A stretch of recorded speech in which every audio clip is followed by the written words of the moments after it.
What is up, Cahir Club? And a warm welcome back to another CahirLIVE live stream. How goes it? I hope everybody has been having a great start to their week. It is a Monday, which actually means something very important. That being Nintendo Direct, not Nintendo, Pokemon Presents tomorrow.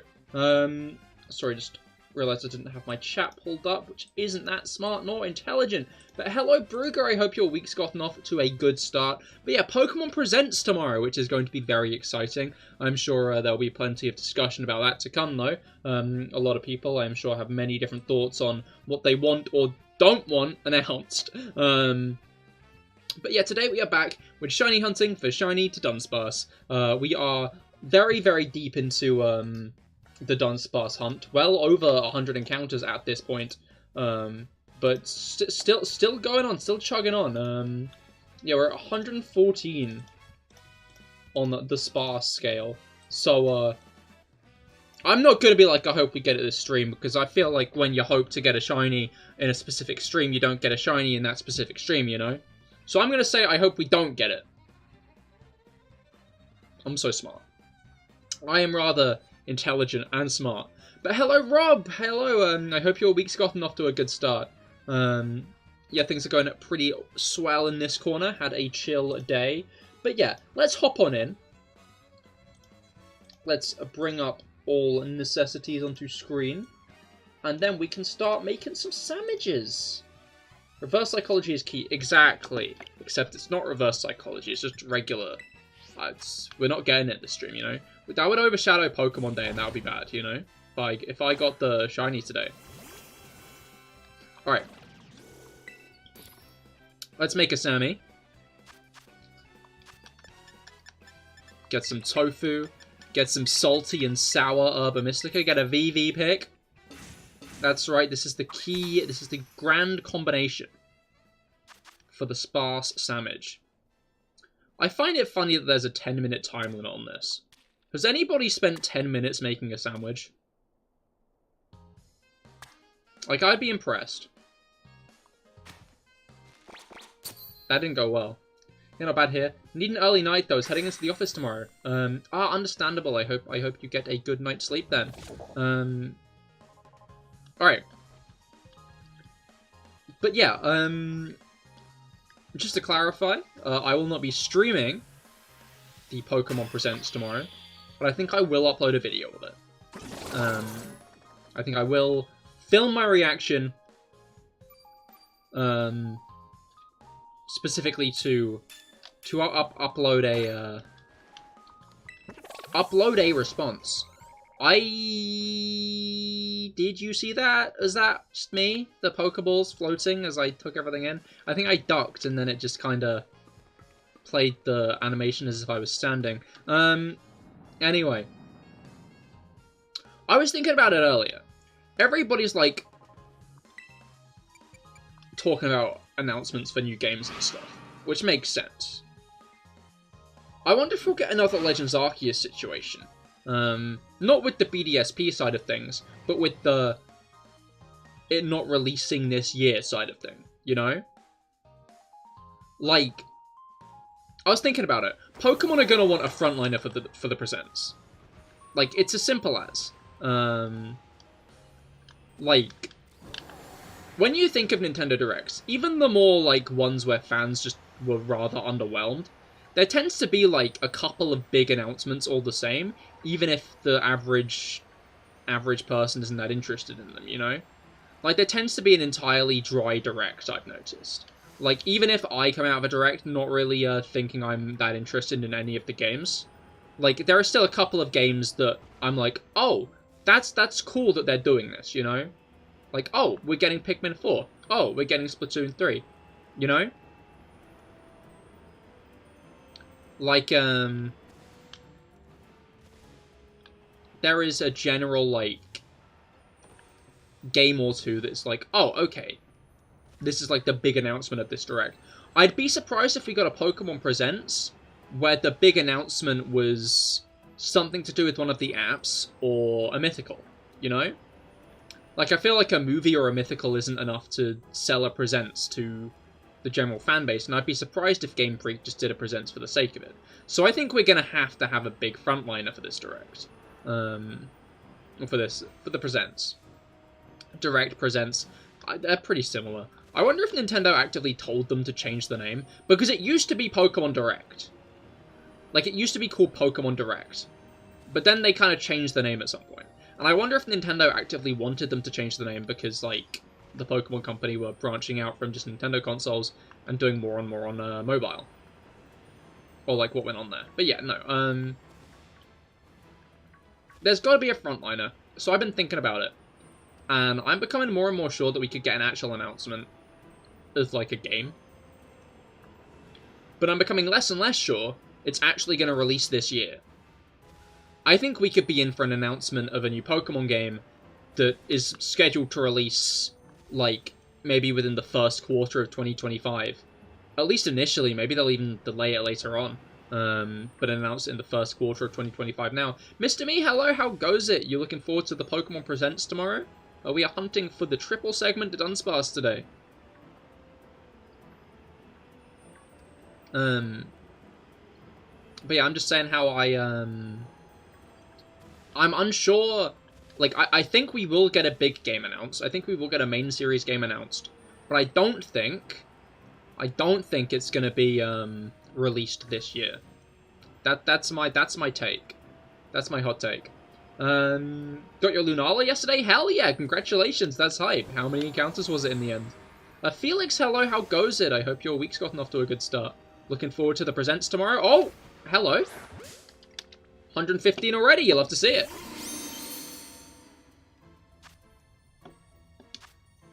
You think we get a big game for the winter? I feel like that's the, like, easy prediction to make, because we tend to, you know? Like, so far Game Freak have tried to maintain that consistent, we get a big thing in the winter. Oh. I forgot to put it up, I'm gonna be honest. I'd entirely forgotten. I apologize. We're now on 115.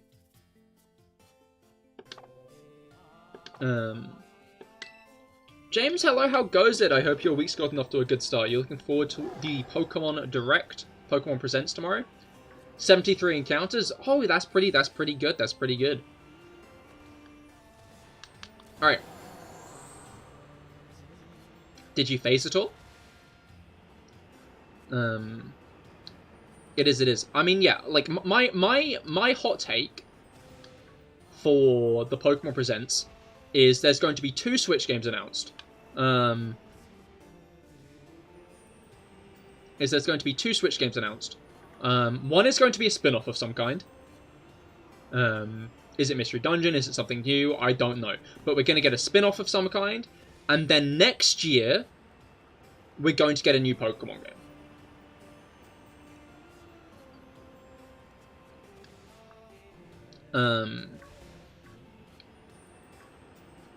But that will be announced this year. They'll do, like, a very vague announcement for the next game. And then, yeah. You honestly haven't been too concerned about it. That's understandable. I mean, unless I'm mistaken, you're generally more of a ROM hack kind of guy, right? You predict a movie announcement. A lot of people have been. I think this is more of like a rumor situation that's kind of been leading into this. So I wouldn't be surprised if we do see it. But again, I don't think that's going to be enough to haul a Presents, you know? Which is why I think we're probably actually going to get a game announced. Because I was thinking hard about it earlier. And, like, the last thing... I'm sure that a lot of people working at Nintendo and Pokemon are aware that generally, like, Presents and Directs, not even Presents tend to not, but Directs tend to have very aggressive reactions when there isn't too much exciting there.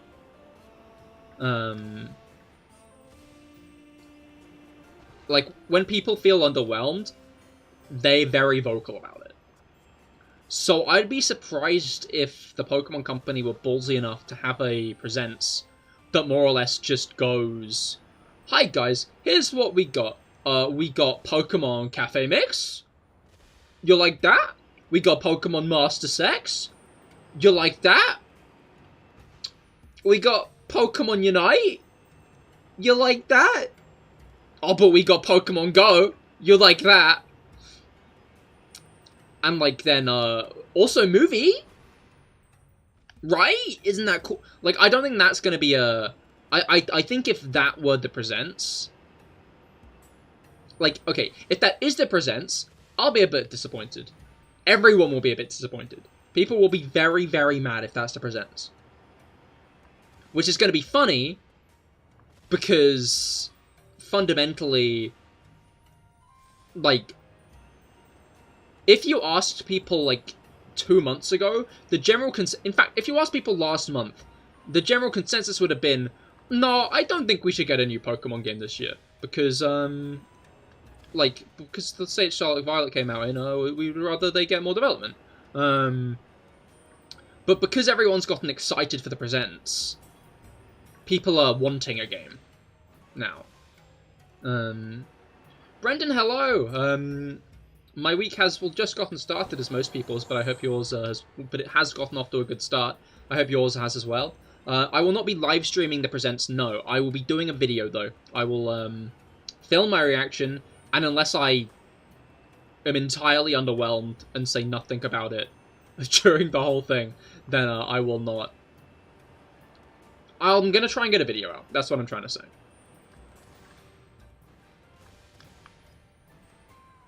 I don't know, maybe I'm infecting it with my own bias too much, but I don't really like watching people react to, presentations like the direct... Like, yeah, I don't really like watching people react to presentations. What am I hoping for? What I'm hoping for is a spin-off of some kind. What I'm hoping for is a spin-off game, Mystery Dungeon... Pokemon Ranger, something new. I'd be very down for, like, a new... Especially, like, Pokemon world-based spin-off. That kind of, like, gives more depth to the world, you know? Seeing it through the eyes of, like, not just a 10-year-old on an adventure, but through, like, other means. I think a spin-off like that would genuinely be, like... That's what I'd hope for the most. Tapu Koko's harder than you thought. Understandable, but best of luck with it. Hopefully you can beat a couple and bag one soon.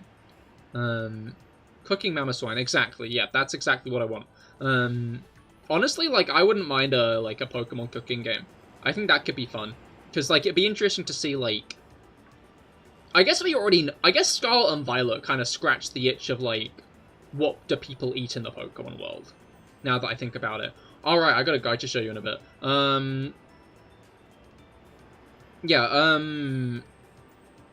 I'd be interested to... Scarlet and Violet kind of showed us, like, different dishes and stuff that people eat in the Pokemon world. Which is cool. I enjoy that greatly. I enjoy seeing a nice glimpse into, like, that kind of thing, you know?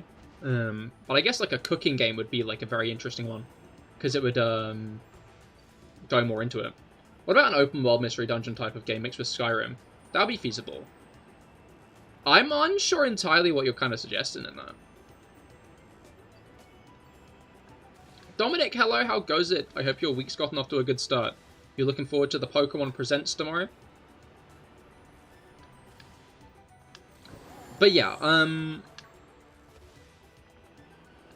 what was it called? Okay. Landed right on that Dunsparce. Squished him. Yeah, no. Again, what I'm predicting, though, is we'll get an announcement for a game that will release next year. And a spin-off as well.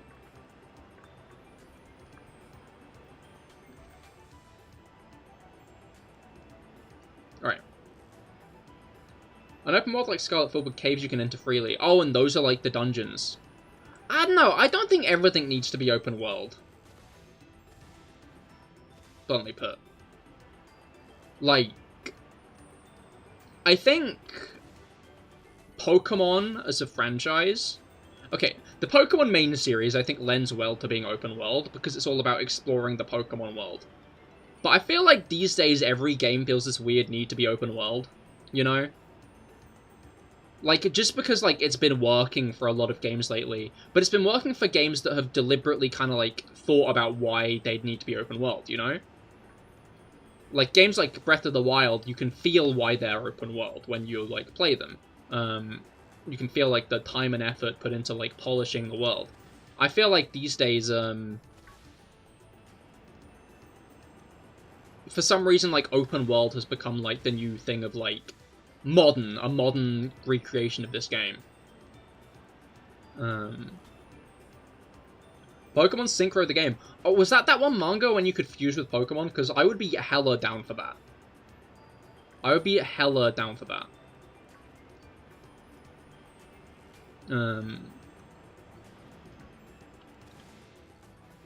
Alright. You found something great today. It's a Greenlight 1 to 64 scale Jeepster. From Ace Ventura! Oh, that's cool. I used to love that movie. Pokemon Rebirth. Oh yeah, that's what that's what I meant. Not Pokemon Synchro then. I don't know why I thought it was called Synchro.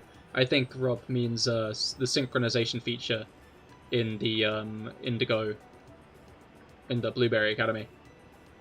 You want Unova so much, you don't mind not getting it, but you just want to play a Unova game. Well, do I have good news? Pokepark, that's what you're saying. That's a good point, actually. That is a good point.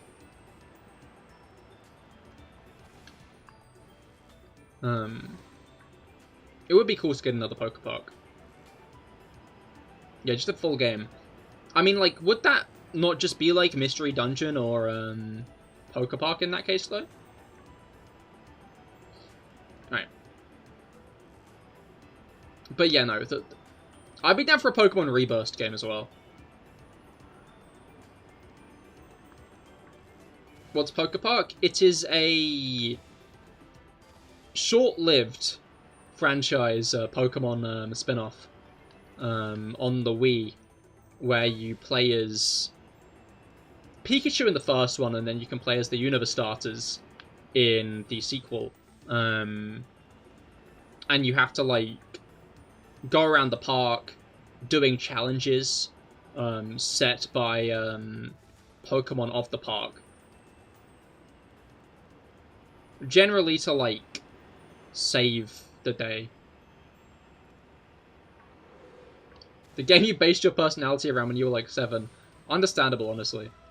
Legend of Pikachu, Riolu's Awakening, exactly. Right. But yeah, it'd be nice to see them do more with the franchise. I think that's, like, my blunt take, is, like, Pokemon as a franchise, I feel like, is kind of stuck very to the books.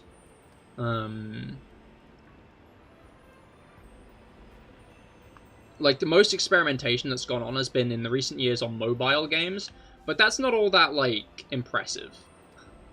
I hate to say it, you know. Like, I'm glad we're getting stuff like Masters that's kind of a more trainer-focused game, focused on the actual, like, characters. Like, that's cool to see, you know? Pokemon Unite, that's also cool to see. But I'd like to see them experiment more. I'd be more down to see them experiment more with like, the franchise and, like, what they could do with it. Would you be up for a spin-off if it was something like Let's Go Unova? I mean, Let's Go isn't a spin-off, that's main series. Bluntly put. Let's Go is a main series game. The only way it doesn't play like a main series game is in its catching mechanics. Like, other than that it's a main series game. It is classed in-house as a main series game. But I don't think we'll get another...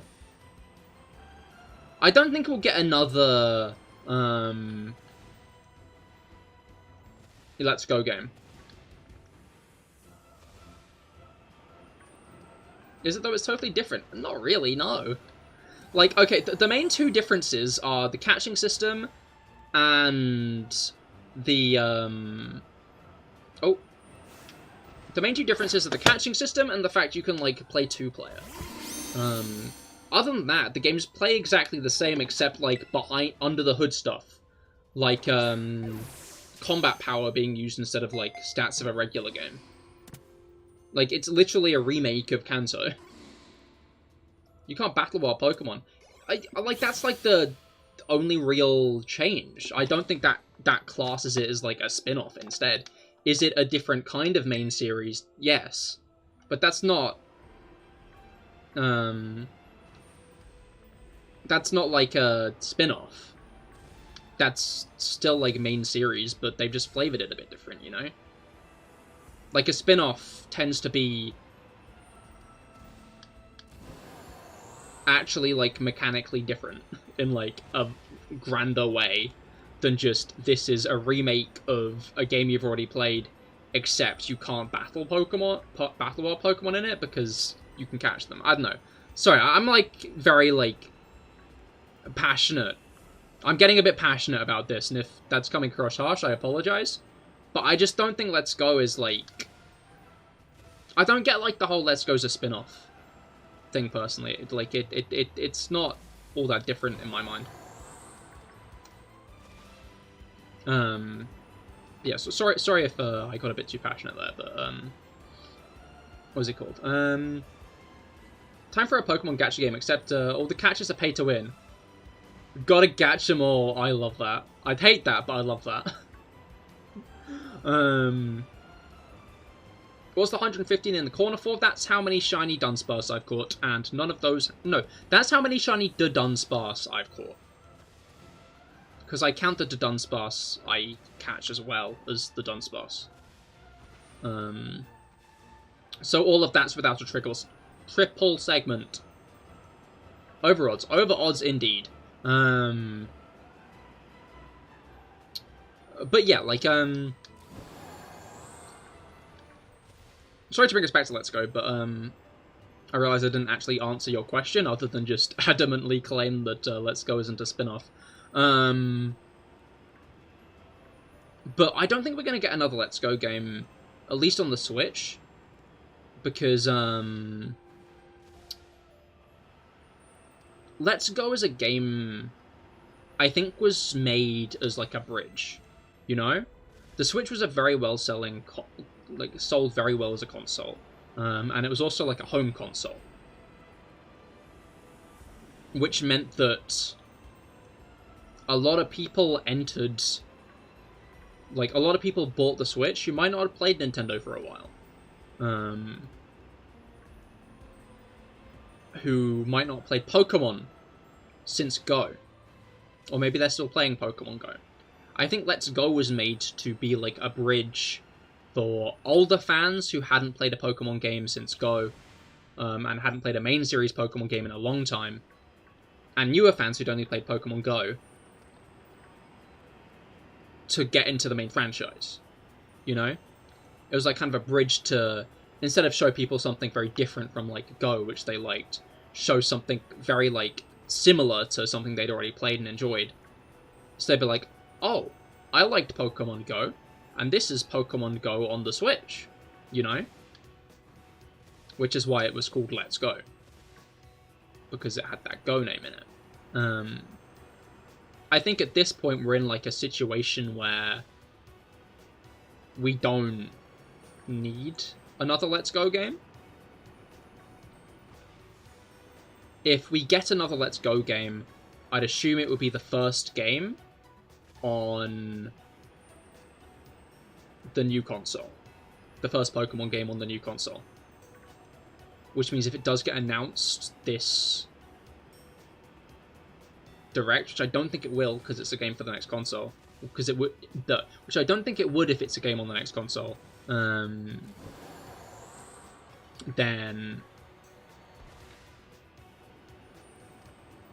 Well, yeah, if it gets announced in the Presents, then I think that's a sign the new console's coming soon. But, all that said, Let's Go and Legends Arceus show one thing, and that's they're willing to experiment with remakes. They're willing to do more interesting things than just remake the game. At least in-house at Game Freak.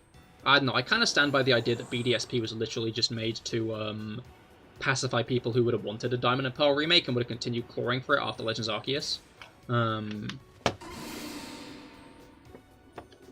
Because if we'd just gotten Legends Arceus, people still would have wanted Diamond and Pearl remakes. I don't think we would have moved on from Diamond and Pearl remakes. I think we'd still be on them if we just got Legends Arceus. So, I feel like if we get a remake this year, it'll be another experiment. Will it be a Legends sequel or another kind of experiment? Could not say. But I think it'll be another experiment of some sort, specifically based in Johto.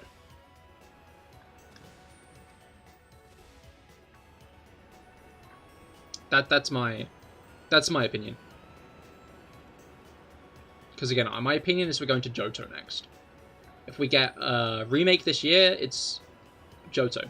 Pokemon Day is tomorrow, yes. Pokemon Day is the 27th. What time's the presents again? It's like 3 PM UCT, right? No, USD.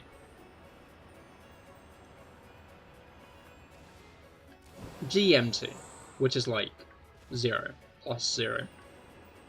But could they not do the same thing by third-partying remakes while they work on Gen 10 for next year? They could also do that, but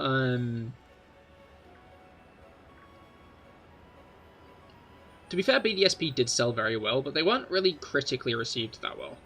So, I think if we got another... It'd be interesting to see if we get another remake in that style.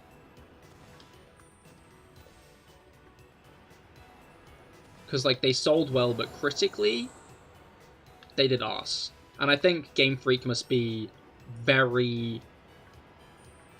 Like, the Pokemon PR team, bluntly put, must be fucking shitting bricks at the moment. Because of, like, what the past few games have done to the franchise's reputation. I feel like what they need to do right now is play it smart, rather than rush games out the door.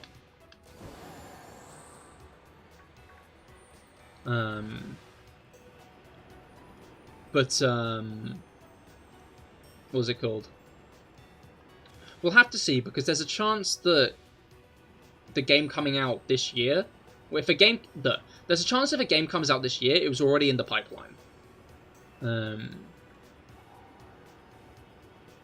I don't know loads about video game development. Like, I know more than the average person, because of the game design course, but I'm not entirely certain... Oh, I mean, that's a third shiny. Wait, I got 2, that's 117. That's a third shiny, it's the Dunsparce, just, can't be triple segment if it's a wild one, because wild triple segment Dudunsparce can't spawn. Alright.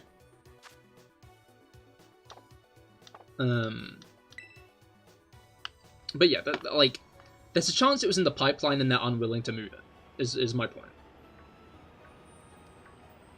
Like, I think the best case scenario for a Pokemon game coming out this year is it's a smaller scale one. Wait, is that true? Yeah, no, you cannot get a triple segment shiny... No, you can't get a triple segment Dudunsparce. They only spawn double segment.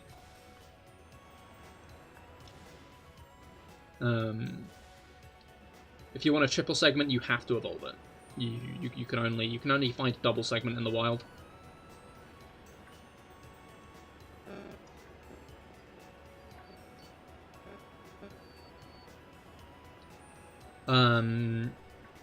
I mean, it's not like something you'd think about that much, to be fair. I'm pretty sure you can get them in raids. Pretty sure. But, none in the wild.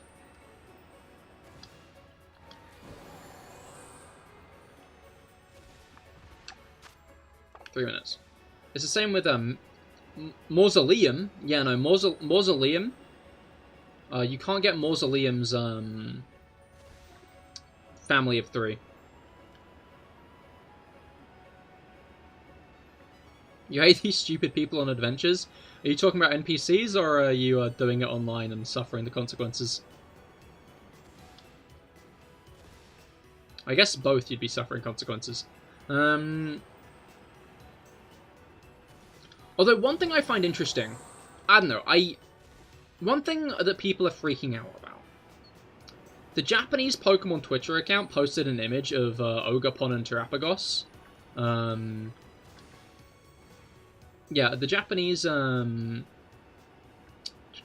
Twitter account posted an image of Ogerpon and Terapagos and said, "What waits for us after Ogerpon and Terapagos?"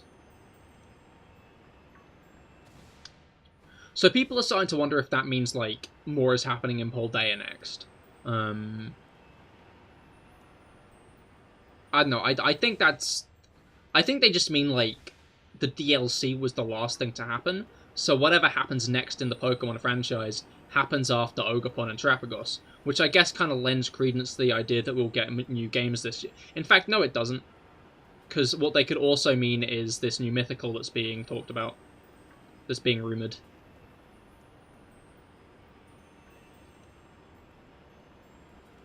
Yeah, I was going to say, there's still a mythical to come in Paldea. But yeah, no, they could mean the mythical. They could mean whatever games are coming next. But I find it funny because people are starting to be like, wait, are we actually getting more Scarlet and Violet DLC? But I'd be really surprised if we got a second wave of Scarlet and Violet DLC. It'd be funny, but I don't think we will.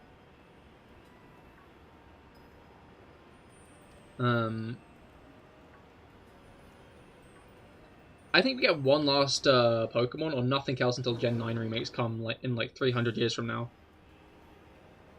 That is a bold claim. Personally, I think the Scarlet and Violet remakes in 23-24 will be very exciting, though.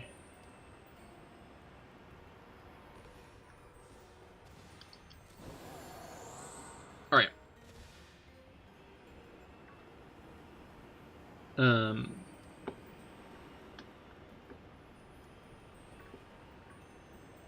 But yeah, I could see the mythical being announced, to be fair. I don't know, I guess my one thing... It's a 3-year cycle of games. It is. Oh, you're saying that to the 300 thing?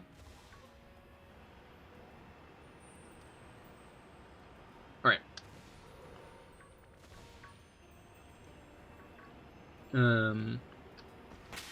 We're very close to the end, aren't we? Yeah, 34 seconds.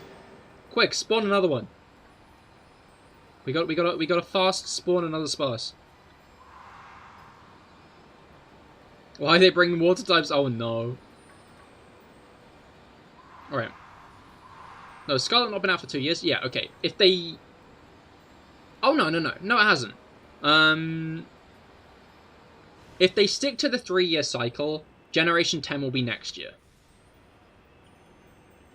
Honestly, I think that we might see a break in... You beat it? Hell yeah, congratulations.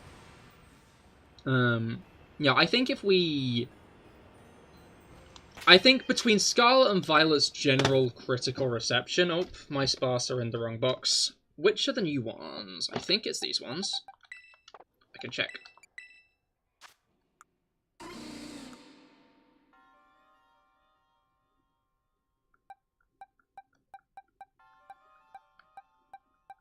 Why is it July?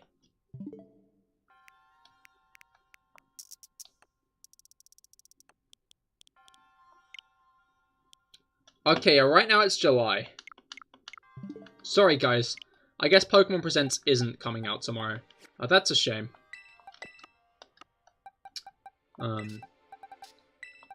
Sorry to all who are excited. I guess we all overslept.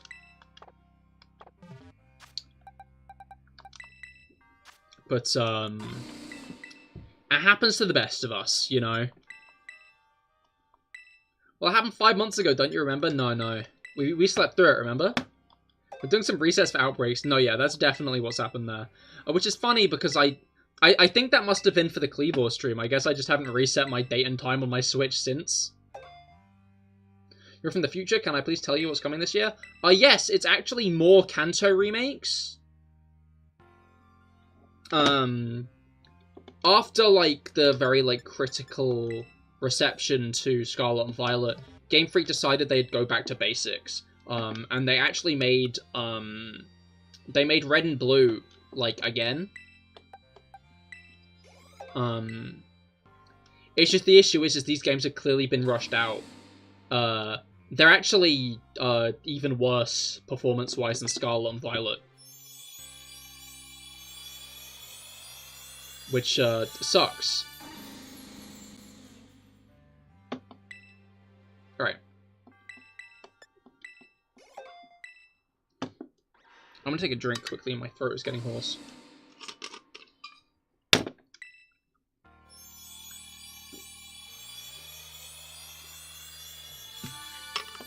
Alright.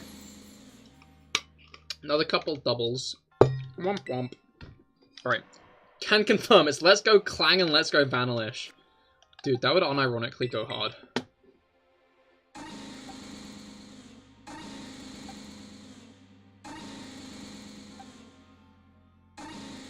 Alright. Let's go back and let's actually make sure to, hydration. Hydration indeed. Make sure you are all staying hydrated as well.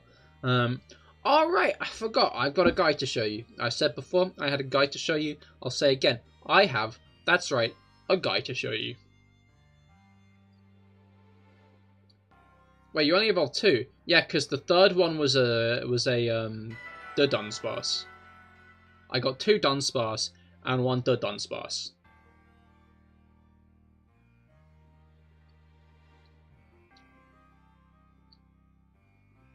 So there was no third one to evolve. The other 2 in the box were ones I got before. Alright. Where is that one guy? Where is that? Where is he? I got a Scraggy. He's shiny. I was getting, I booted up the game. You know, the shiny sparkles there. I boosted up the game to, what was it called? I don't named him, have I? Yeah, I boosted up the game to, do my Pokédex shorts.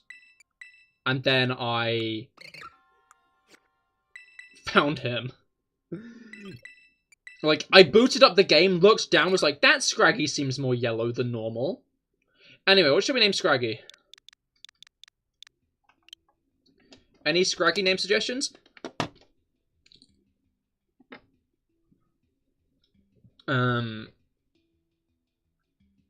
But yeah, entirely random. Not hunted for. Trunks. I like Trunks. Yeah, no.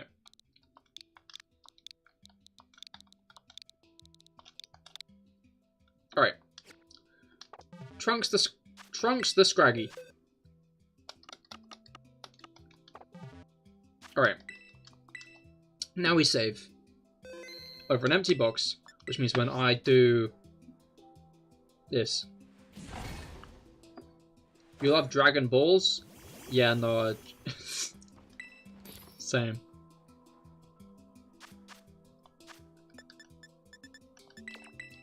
Alright.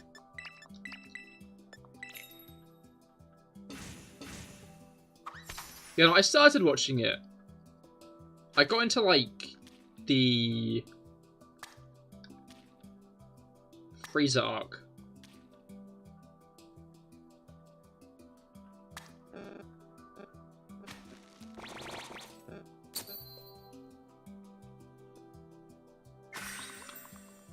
Well. This was, like, years ago, though. I'm gonna be real. Single block of tofu on salty sour bread. Never gonna get over that.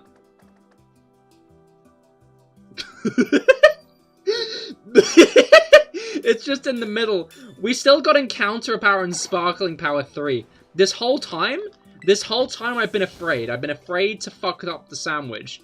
That's never been an option. To fuck up the sandwich, I have to get all of the things off. That's kind of impressive.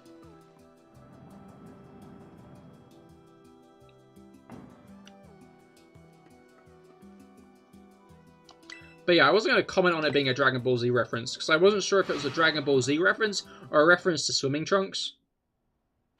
Although I guess it could have been both. I think that's the music just stopping. Yeah.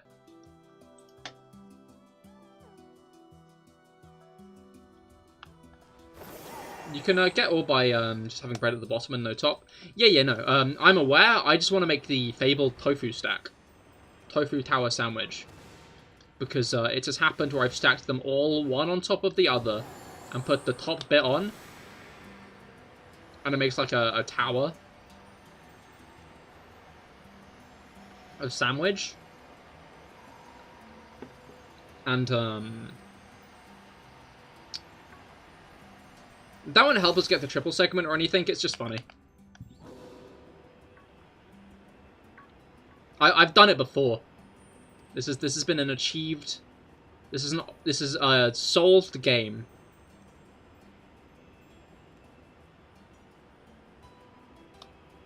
But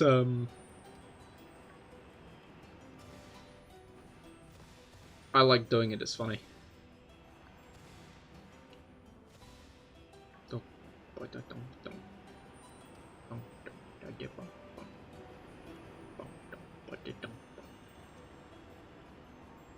Alright, if you're so thirsty you just don't want to move, you gotta get hydrated. Hydration is important.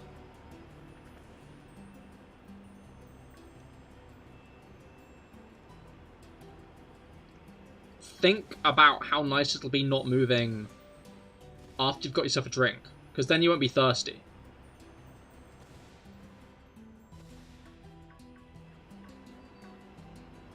Alright.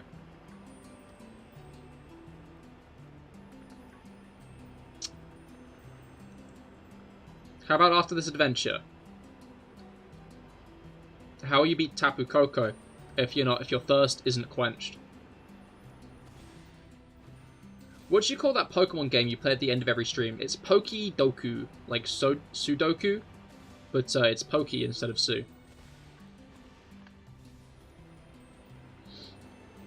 Love a good bit of Poke-Doku. We will be playing at the end of today, obviously. Alright.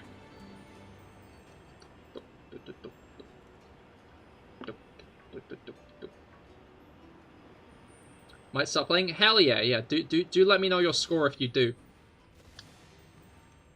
Obviously, don't tell me any of the answers to the categories, though. I've not had a good look yet. Alright. Oh, and the other thing that is definitely going to be announced. I can't guarantee. I'm assuming we're going to get another raid announced. For, either this weekend or maybe even, like, immediately.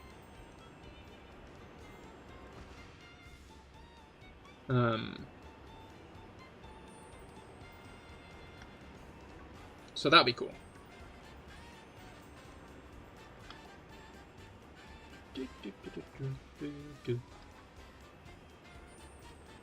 Did I do the event outbreak over the weekend? Oh, I entirely forgot about it.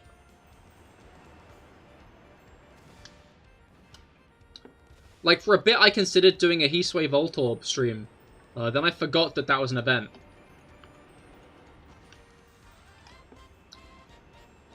Hopefully not for Friday, I know work do. Ah, understandable. Well, yeah, hopefully not then. Hopefully that's sooner rather than later. Right. You only needed 2, but you have them now? Hell yeah. Yeah, now I kind of regret not doing that. Would have been nice. Bag some Hisui Voltorb. Oh well. Hindsight's 50-50. Alright.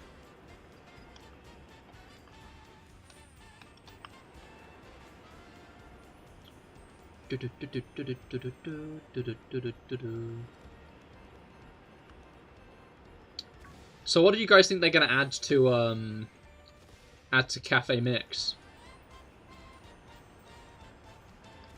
Any theories on what the Cafe Mix update's gonna be this year? I found it funny when they like entirely rebranded Cafe Mix and Masters EX. Lilligan, that's a pretty good bet. I don't know if that's in the game already. I have no idea. I've considered playing Cafe Mix a couple of times.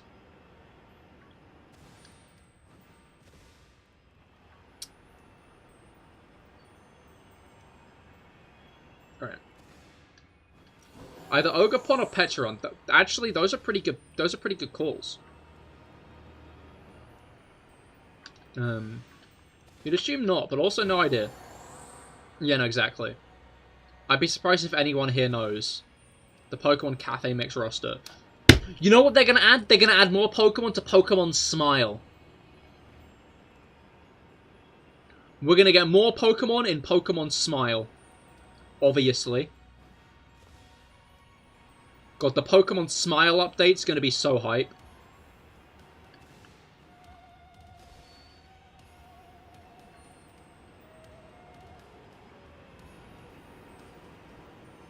That's not that bad. As in, Pokemon Smile. It's about time, damn time, right? Right, definitely.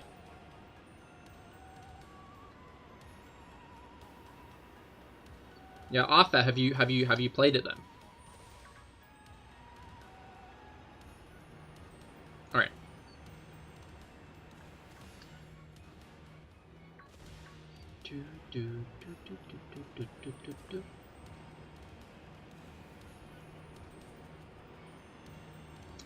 Alright. I feel bad for, like, Joe Merrick when that game released. He must have, like, rubbed his enamel off, you know? to get that, analysis out. To get that, information out. God knows the amount of time you've not brushed your teeth because there's no fucking content. Exactly. Exactly.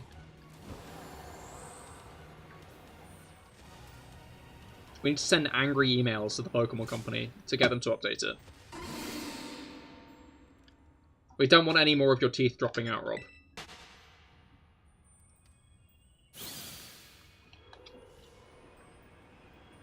Alright.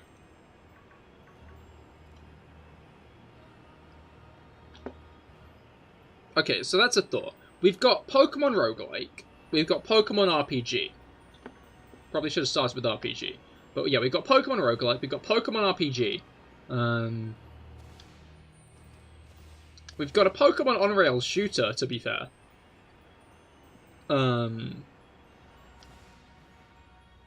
We've got a Pokemon strategy game. A gacha game. A League of Legends. I don't really know what that is. Pokemon Tactical 6 vs 6 team-based fight first-person shooter. That's exactly what I was going to say. I'm going to be real, Felix. You're 100%. You're 100% on the same page as me.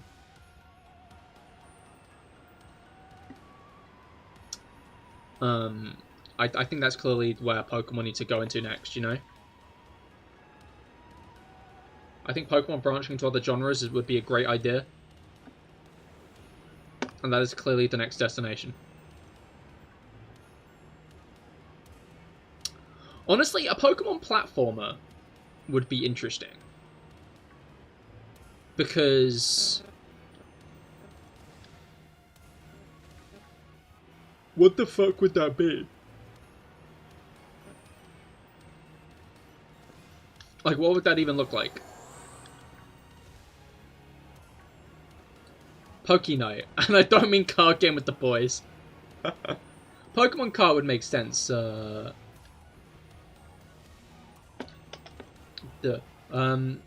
would make sense because of Mario Kart, but you would be seated. Or wouldn't make sense because of Mario Kart, but you'd be seated. I would also, to be fair. I don't know, there are interesting things you could do with, like, Pokemon. But, like, you kind of have to wonder, like, how it reflects on, like, what Pokemon's meant to be. Like, I said Pokemon platformer. Like, a Pokemon... The fuck was that? Why'd I do that? The Pokemon platformer, like, how would you make that Pokemon specifically, you know?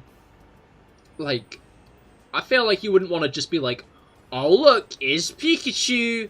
Pikachu's in this, don't you like that guy? So would it just be like, multiple Pokemon that you can unlock with different abilities? I guess that'd be interesting, but how Pokemon would it be?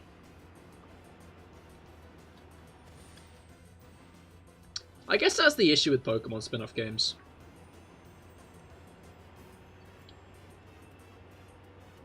But yeah, no, I'd be very down to see more aspects of the Pokemon world explored in spin-offs.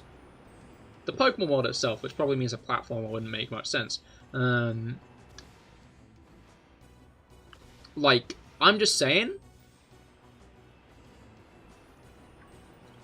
Pokemon Insurance. No, I don't mean insurgents, I mean insurance. It is a, what's it called?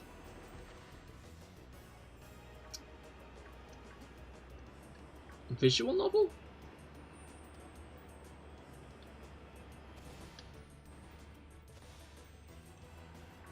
I think that's the name? Yeah. Where you just do insurance. You're, like, part of an insurance firm.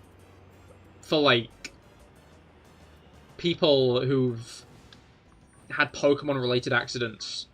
Like, their kids having a Pokemon battle up in their bedroom. Or a rogue Tyranitar ripping through their house. Or Groudon and its sunlight fucking up your car's tires. You know? Like, just a game about, like, someone working at a Pokemon insurance company having to, like, deal with that. Because, like,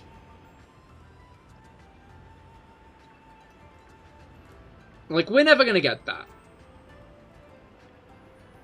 Is the blunt truth. But I would love that so much. Super Pikachu 64, exactly. Like Mario Odyssey with the cat, but instead you just play as Ditto or Zora. Yeah, that's true.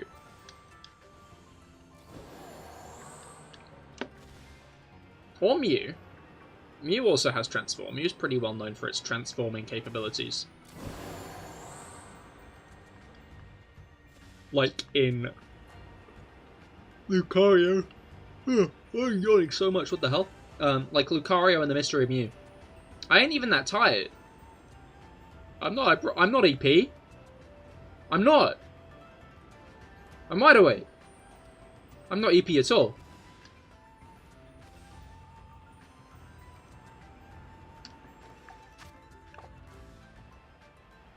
Or Pikachu, I saw a collage of all the times it imitated the Pokemon, and damn, he needs to stop. Yeah, that's a good point as well. He could definitely pull that off.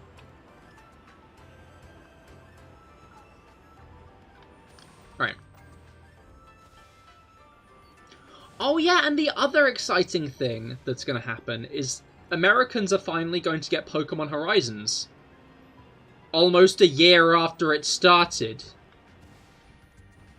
I don't get why the Pokemon anime is so bad with localization. Is that? No, it's not.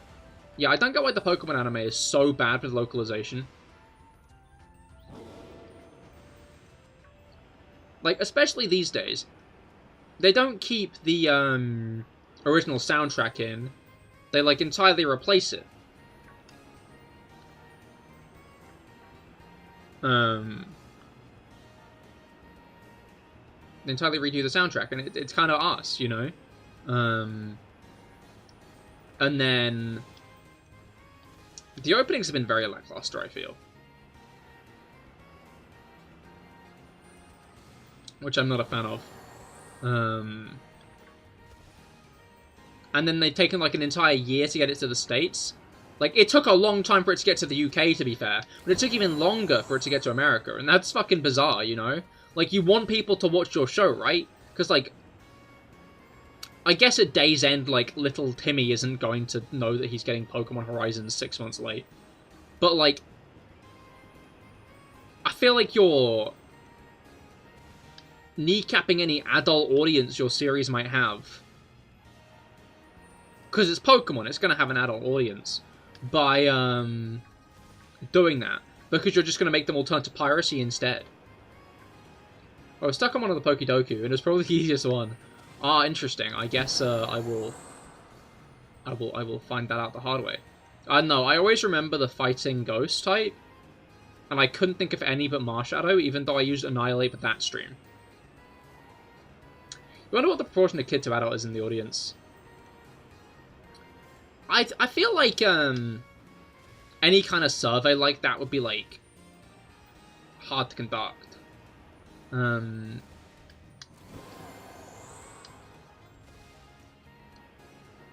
Dead baby skin is soft, very soft. Interesting analysis, Potato Head.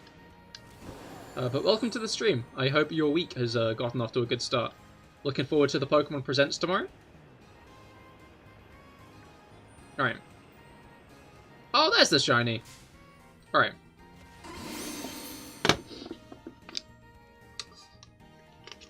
I'm gonna take a drink while I nap this one.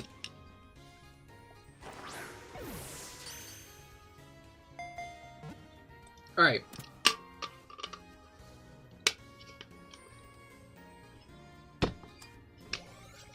That's number one. Need to increment. Okay. Well, number one of this lap. Number 118 in general. Alright.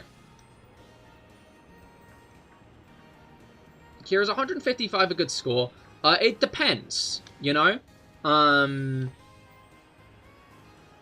Like, what's the lowest score, you know?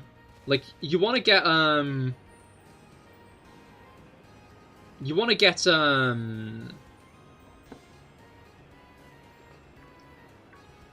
lowest score you can. Obviously. But, no,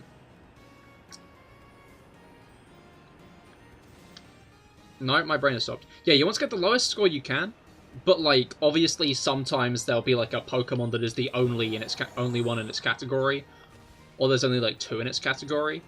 So, like, the uniqueness value can be very high, or, like, the lowest uniqueness value can be very high or very low. So really you want to compare it to, like, what the lowest score can be, rather than, just by how low it is in general.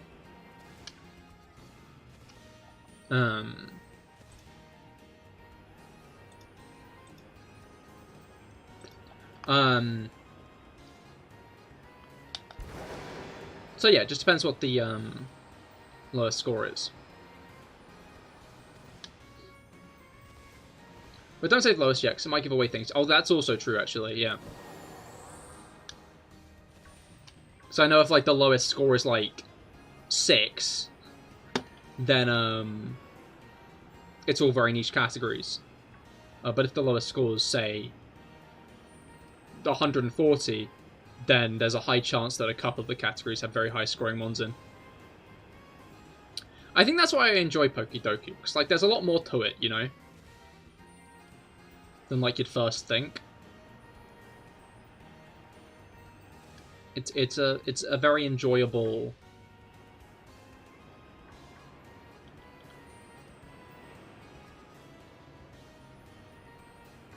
game? I almost said mini game, but it's not a mini game because it's just a game, I guess. Alright.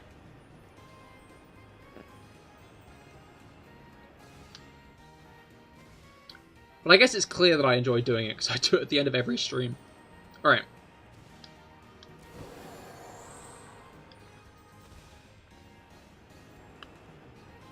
We got one so far, which is good. Better than none. I'll say that much.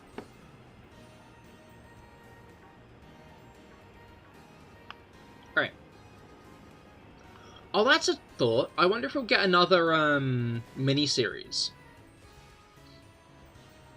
So I thought it was 155. That was the score before your last selection ended. Okay, Brendan, Felix did say not to say that part.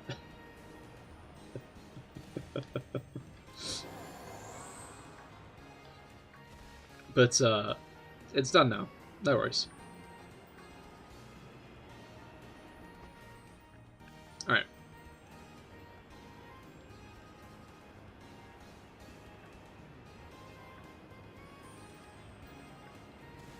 I feel like I was going to say something else. But my brain has gone blank. Oh, sorry, it was away checking. Yeah, no worries, no worries. It's not, like, that big of a thing. Fundamentally, it's just, like... If I know the lowest score, then sometimes I try to metagame a little bit with that information. So it's generally better to not. Because it makes that kind of, like, metagaming harder. Alright. To be honest, from the title, you can tell there's no 100%, so it's not that deep. Ah, understandable. Interesting, interesting. Wait, title is in, like, the different categories, or title is in the person making it? Because I know this is another guest Pokidoku. Alright. Categories. Ah, fair. Well, I guess I will find out in about an hour and a half, innit? Bit longer. Alright.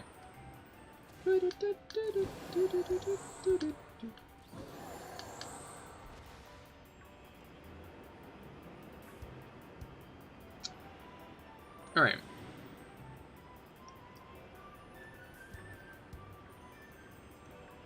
But yeah, oh wait, no, I didn't think I finished the sentence. I'd be interested to see another small anime series. You know, like, Evolutions and Hisui and Snow and Haldane Winds and stuff. Although then again, I feel like we might not end up getting another series like that until the next game actually releases. Because obviously it's kind of hard to be like, hey, here's a series about, like, what would the series be about? I guess they could always, like, go for an older miniseries, though. Well, not an older miniseries, like a miniseries based in, like, an older region or based on another concept. Dude, imagine if we got a new Mystery Dungeon game, but they also made, like, a miniseries based on Mystery Dungeon. That would go so hard. A Ton of Forest, indeed it was. It used to be that that song ended... Well, no, that song does end pretty abruptly. And I used to think that, like, my music would pause whenever it started, but I've stopped getting under that impression, so that's good. Always good to not be tricked by the music into thinking that YouTube has paused.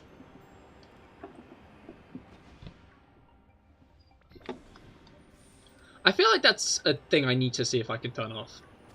Because I used to be like, oh, I should try to turn it off. And then I forgot.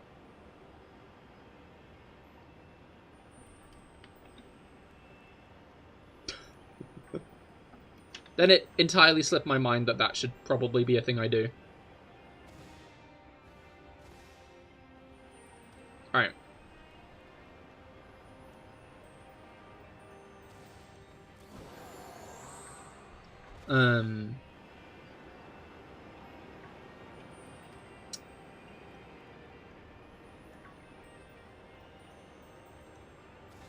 And yeah, no, I just haven't checked for a while. Because it's a pretty annoying feature. Because, like, sometimes the playlist, you just want it to run on in the background as you're doing something along a scale. And then YouTube will be like, oh, you're still watching, right? You're still there? You're still there, right? And it's like, yes, YouTube, I am. This is just a background thing that I've got on. You don't need, like, me to click on you every 10 minutes. I mean, apparently you fucking do. Alright,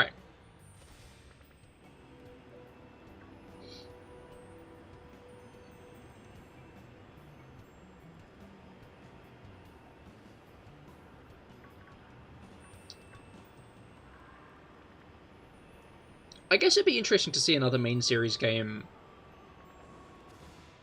that isn't just a remake.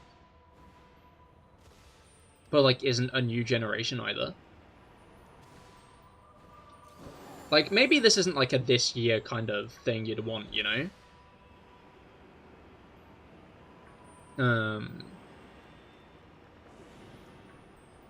Like, in the grand scheme of, like,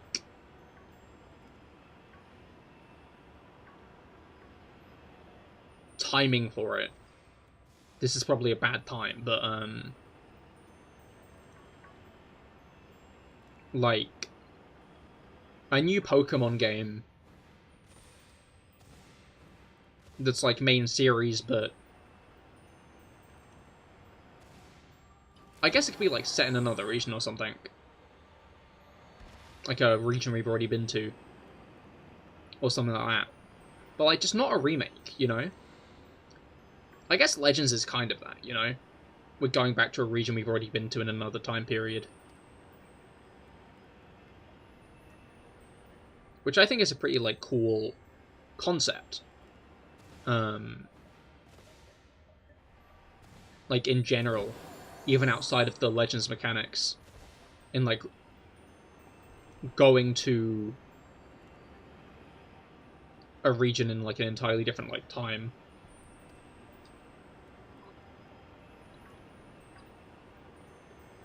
Like,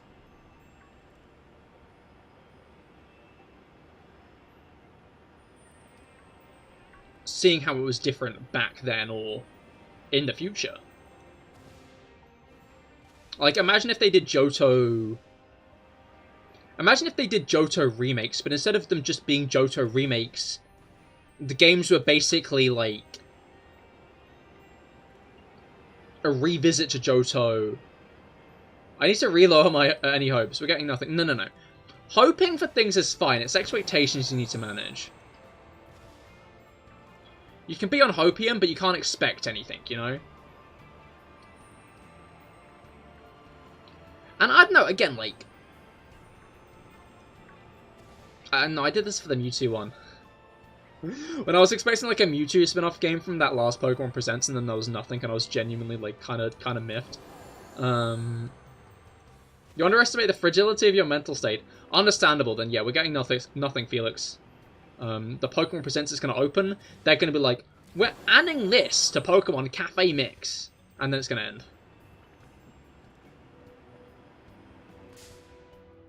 Alright. Although, I don't know, some people I follow on Twitter are actually interested in Pokemon Masters EX. And it seems like the leaks for the stuff that will be revealed in Pokemon Day have come out. And... I mean, bluntly put...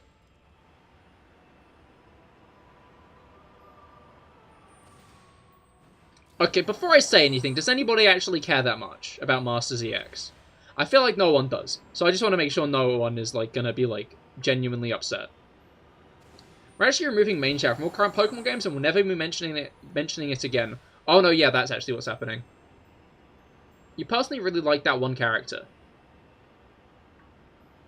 Yeah?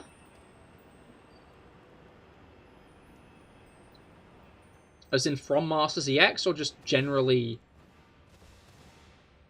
in the games? Okay, no one said anything, so if this is genuinely, like, bad information, uh-oh. I don't know if it's the same leaks, actually. I mean, it might have been, I don't know. Basically, it was modern Irida and Adamant. Like, in modern clothes. And it kind of went so incredibly hard, and I'm glad we got to see something like that. Like, Masters EX, I played it for a bit, and I never really got into the gameplay, you know? Like, bluntly put, the gameplay just kind of wasn't for me. Hate to say it.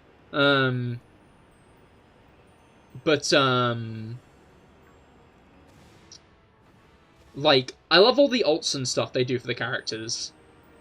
And, like, actual, like, modern style Adamant and Irida, that goes so hard. I'm very, very hyped about that. I think they look really cool. Although, I guess it's surprising to see them with... Like, it makes sense to see them with Heat Sway Pokemon, because, like, that's the main reason. Like, if they're not with Heat Sway Pokemon, then how else are Heat Sway Pokemon going to be added? I feel like ends up being a bit of an issue in that kind of front. I guess with other Legends characters, but there are a bunch of Heat Sway Pokemon. And I'm pretty sure Adamant and Irida were added with the evolutions instead of actual, like, Hisuian Pokemon. So, like, it's good to, like, have more Hisui Pokemon in the game. But especially since they're in modern clothes. Alright, we only got one this time, didn't we? Boo-wump.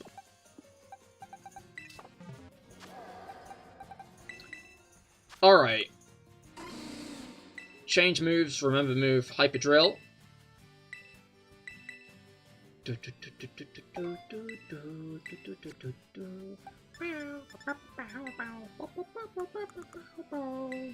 can do Dunsparce level 60? Okie dokie. What we got? How many segments, little guy? Alright. 2. Call me. Unsurprised. You just meant Geeta. Oh, right, I meant to ask. Yeah, no, it's cool to see Geeta in the game, maybe. I don't know.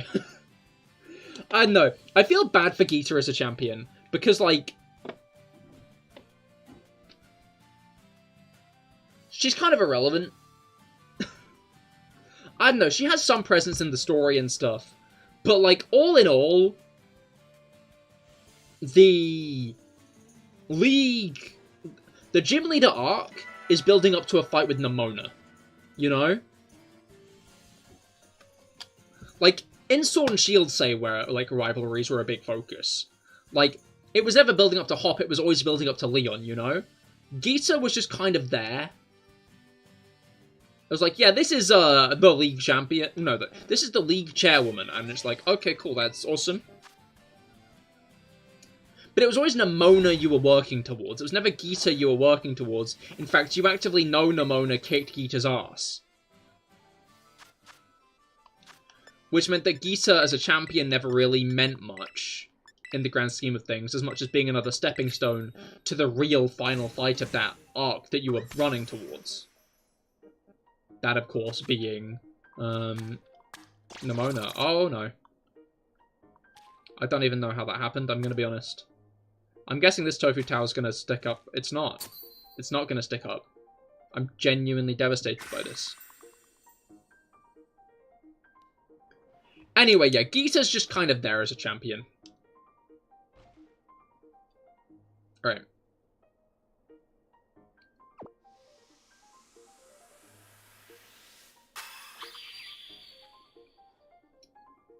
I just remembered that one part of Scarlet and Violet where Clavel reveals himself to be Clive and then says he's Cassiopeia. And you're like, wait, what? And I was genuinely so surprised and confused by that twist. Just for him to be like, nah. I'm fucking with you.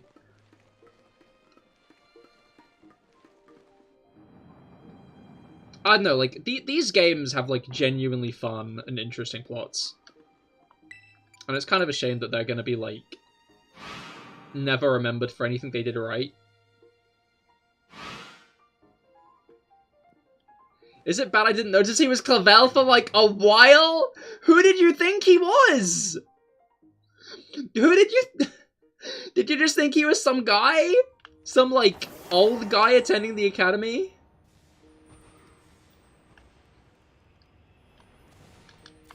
Like, to be fair, there are old guys attending the academy for some reason. But... New Cassiopeia was Penny from the first moment. Oh no, yeah, Cassiopeia being Penny becomes very obvious very quick, you know? Like, that's the truth of the matter. You're kind of, like, very aware of it. But Clive turning around and being like, I'm Cassiopeia, caught me off guard so much that I believed it for a second. Like, I just genuinely didn't expect it, so I just took it at face value and didn't for a second consider he's just lying to us. Or maybe I did. I'll need to rewatch that part of my streams. Alright. But it just genuinely caught me off guard as, like, a part of the story where Clavel's like, I'm Cassiopeia, actually. That it just genuinely sent me reeling. Alright. I find it funny how initially everyone thought Clavel was evil. Like, we've become so focused on twist villains. Like, I don't know, to be fair, like, obvious twist villains are, like, a very common thing in Pokemon games these days. You know? Like, even Scarlet and Violet is nowhere near immune from the twist villain thing, because Penny's the leader of Cassiopeia, even though she's not really a twist villain as such in, like, any regular sense. She's just a twist evil team leader. And then, like, Churro and Sada are also twist villains. You got to go, you got school tomorrow, goodbye and good luck. Understandable, Brugger. I hope you have a great rest of your day, and I hope you enjoy the Pokemon Presents. But yeah, like, what was I saying? Yeah. So, Penny and Churro and Sada are twist villains. Rose is a twist villain. Volo's a twist villain. What's it called? I can't remember his name, but the Rowan ancestor, the Professor Rowan ancestor, he's a twist villain. I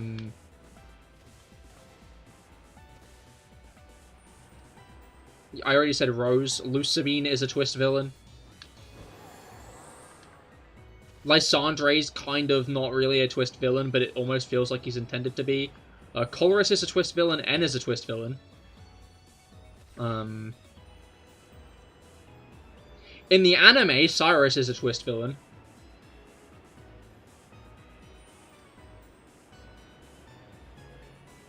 In the anime, Lysandre is a twist villain as well, actually. Like, they're all presented to the cast as, like, guys on their side, which means if you haven't played the games, you'd probably also assume they're on the guy's side, although you might have suspicions. Like, Pokemon hasn't been free of twist villains since arguably Gen 4, inarguably Gen 5. Which is 5 to 6 generations of twist villains. So I guess I hope next gen doesn't have a twist villain. You know? I think it would be cool if next generation did not have a twist villain.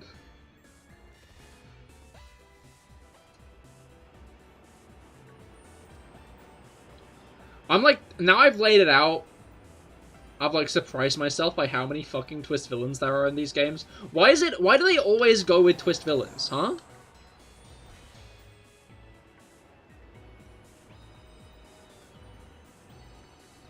Like, Cryptic. Alright.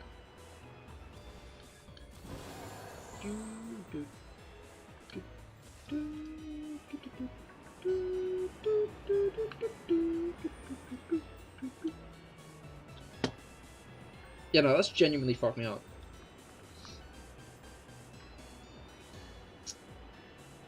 I could see Gen 10 being like, if Gen 10 comes out 2026, which, I don't know, maybe I'm just on, like, my I've had an idea and now I'm committing to it thing that I, like, do very often. Like, I wonder if I'm committing too much to the, oh, there's going to be a big announcement, so we're probably getting a Pokemon game announced tomorrow. Like, a new Pokemon game announced tomorrow. Thing. Like, I feel like I may be committing to that too much already as well. I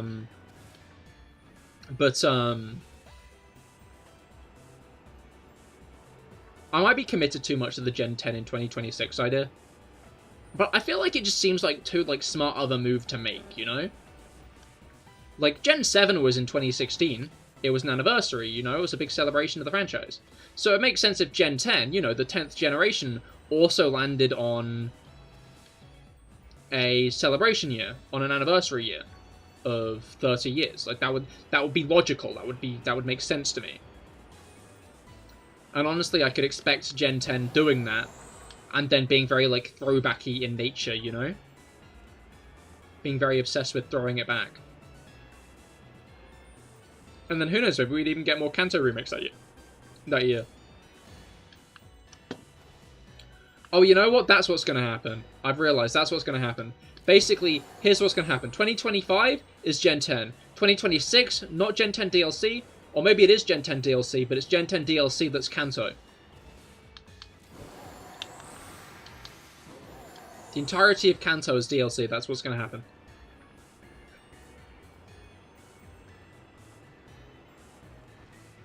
Alright.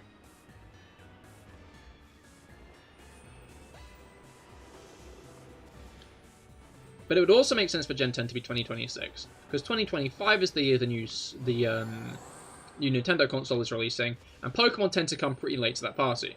So...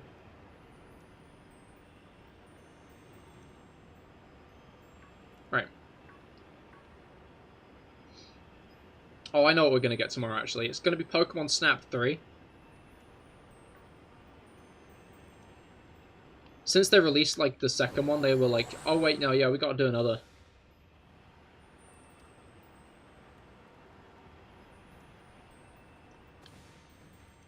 I think that would be the funniest thing that could happen. Is, like, Pokemon Snap 2 takes, like, 2 decades to come out, yeah? Pokemon Snap 3 takes a few years. Also, it's arse. Boom. No one wants Pokemon Snap 4. Simple.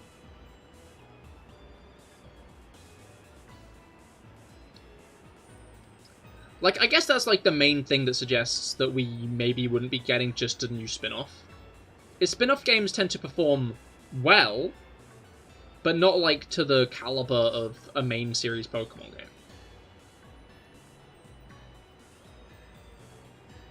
I don't know. I guess we can only see tomorrow, you know? Like, I'm very I'm speculating a lot.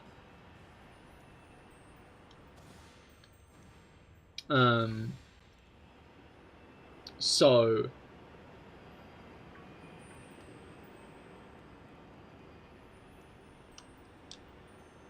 Yeah, I'm doing a lot of speculation.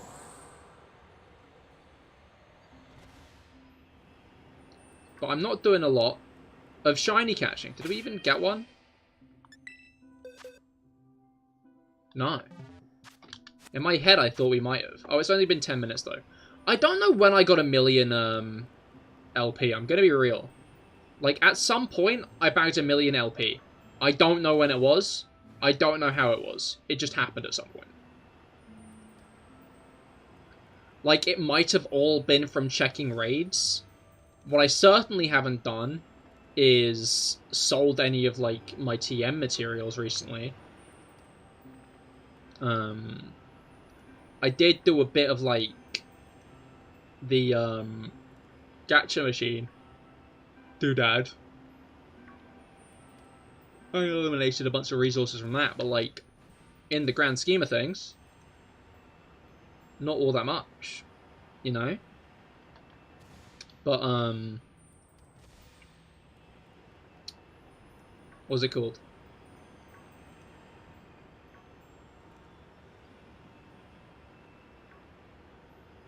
I don't know how I got to a million LP. How much regular money do I have? Is that displayed? Displayed in the bag. Yeah, I have more LP than I do regular money, prize money. I find it funny when I call it prize money and people get annoyed.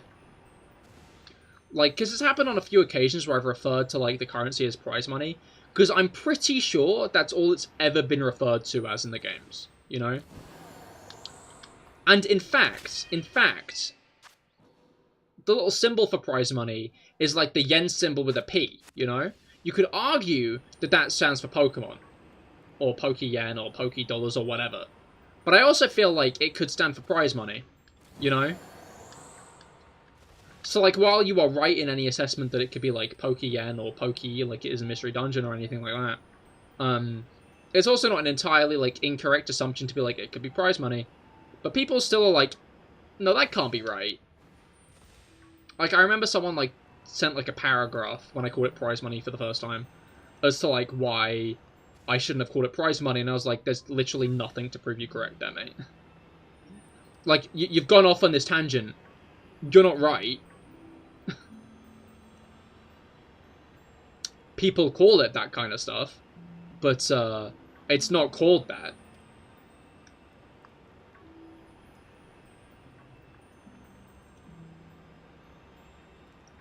So since it's only ever really called prize money, I just call it prize money.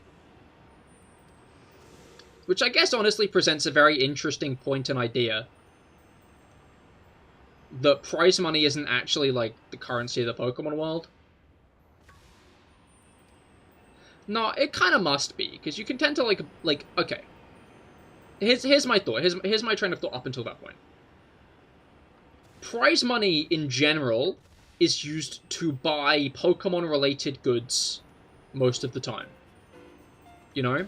There are very few instances when you can buy buy stuff in the Pokemon world that isn't explicitly related to, like, Pokemon goods. I think, like, the only real things that you can buy with prize money that aren't related to Pokemon are, like, clothing. And to be fair, that guy wanted the structure repaired, and he needed prize money for it. Okay, I think I am wrong, actually. I don't think, prize money is, like, a Pokemon trainer currency. Unless it could be, like, converted into regular money, but I guess if that is the case, then, like, there's no point in it not being regular money.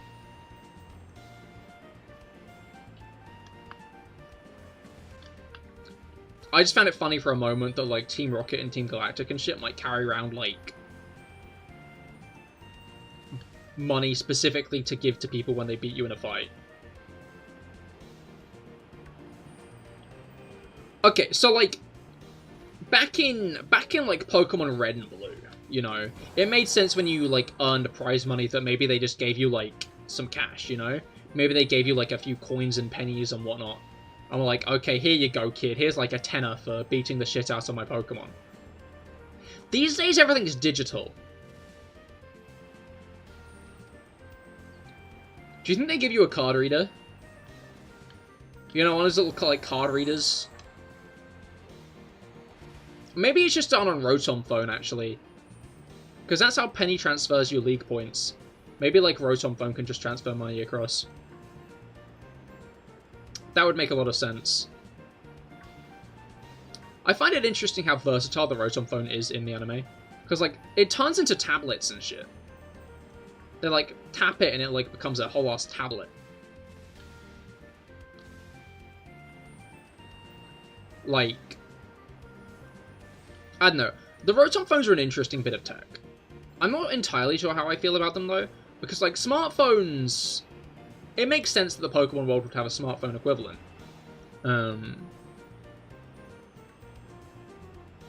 I do also feel like, in general, like, they use pretty well. I find it funny how the Rising Volt Tacklers apparently have a whole app to talk to each other on. Which surprises me, because, like, can't you just make, like, a Poke-WhatsApp for that? Freed, why did you have a whole app developed? Luca, hello, how goes it? I hope your week's gotten off to a good start. Looking forward to the Pokemon Presents tomorrow? I'm hunting Triple Segment Dudunsparce today. As I have been for the past half year. Alright. But yeah, I'm just talking about the Rotom Phone at the moment.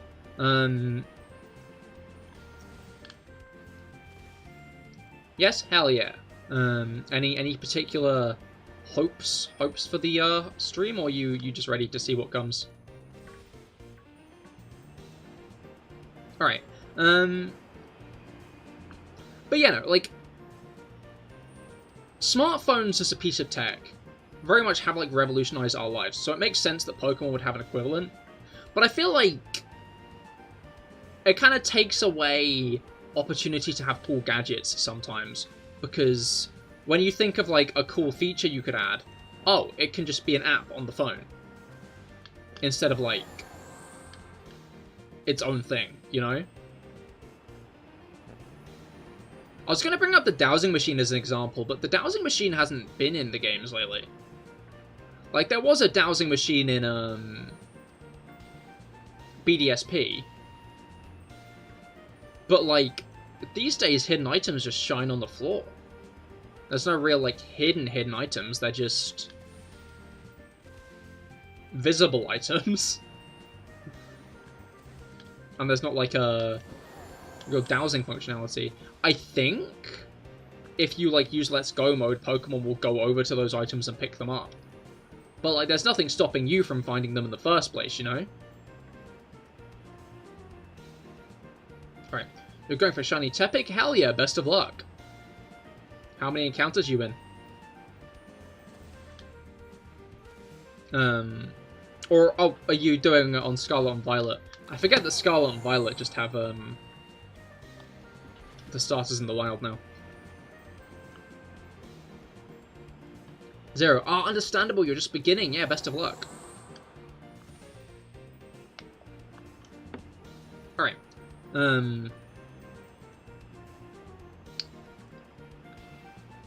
But yeah, no, surprising the dowsing machine's like entirely gone at this point. Now that I've like considered it for more than a second. But yeah, like I feel like phones as a piece of technology in video games makes sense, but I feel like sometimes they end up taking away possible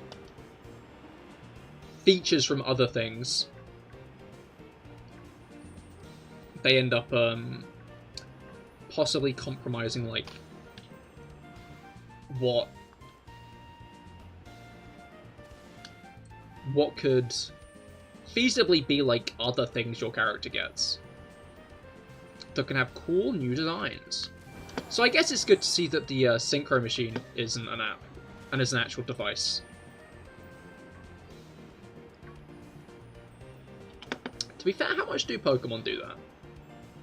It's like an issue I have with like things in general when they just kind of like ping back to like, oh, it's an app on your smartphone. I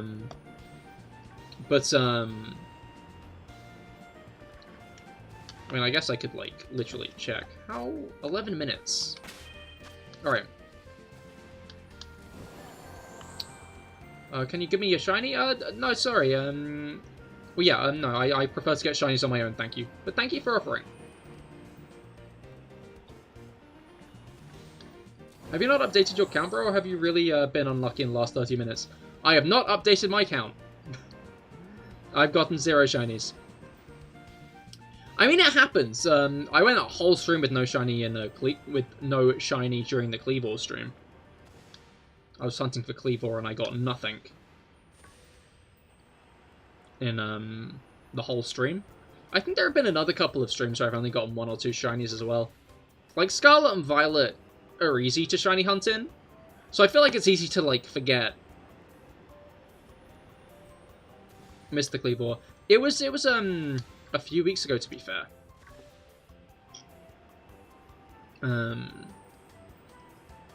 It might have been before, because you joined during a raid stream, right?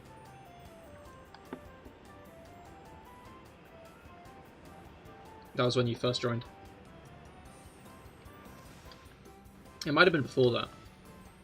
But yeah, point being, I didn't get a shiny Cleavor for the whole stream. But yeah, it's just like sometimes the cards roll that way. I do find it funny though, like yeah,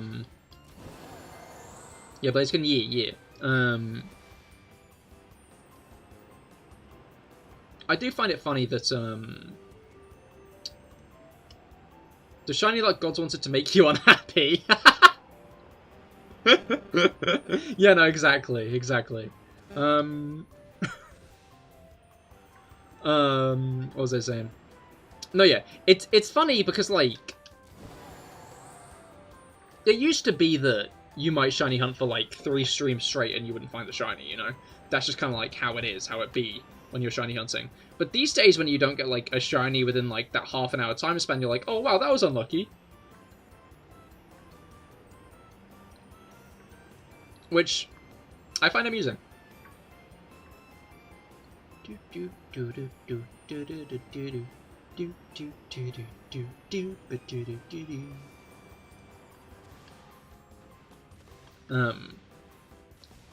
mean, yeah, I've said it before and I'll say it again. I hope that in the next main series game they make shinies a bit rarer again. I feel like they're just a bit too common, you know? Shiny hunting is just different in this game, though. It very much is. Because it's more about, like, looking out for them. It's easy enough, to be fair.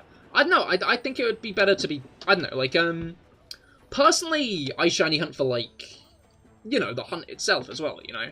Like, the memorable shinies I find are the ones that took you the longest to catch. That took you the longest to get.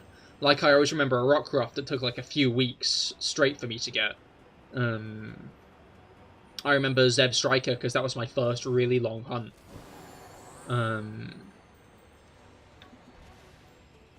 I remember Curum because I went over 10k encounters for it. And I'm gonna remember Dudunsparce because it's taken a while, you know? When a hunt wraps up, like, within, like, an afternoon, you tend to not remember the hunt as much as you just are like, oh yeah, I do have that shiny, you know? And that's why I try to take on longer hunts like this one. Just because, like, while it can be nice to have a shiny, I kind of prefer the, like, challenge of getting to the shiny more, you know?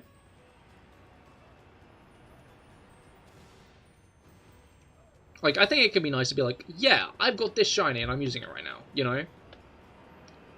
But in the grand scheme of things, I think it's much more entertaining to actually have, like, a trial. To actually have to, like, work. Not necessarily, like, work. You know, it's not, like, hard. But put in time to get there.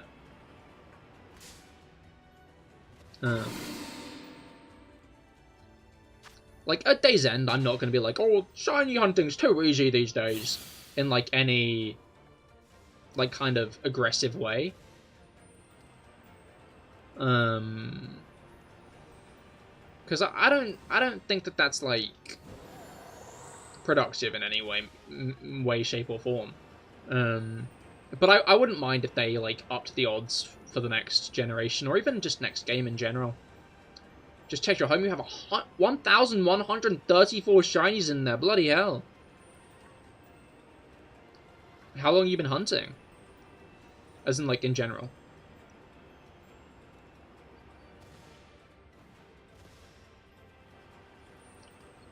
I guess the other shinies that are memorable are the ones you get in, like, really quick. Which I guess is funny, but, like, in Scarlet and Violet, you kind of expect them to come quick, you know?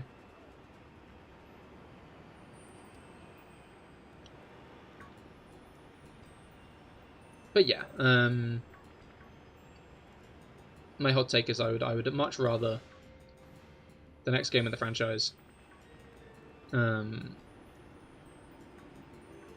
I'd much rather the next game in the franchise,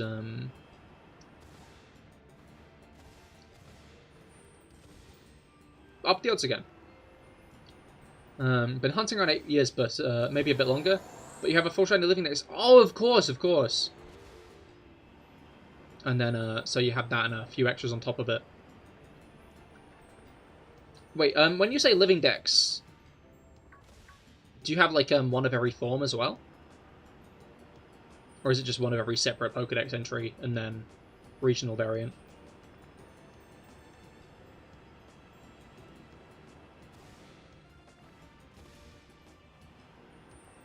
Alright.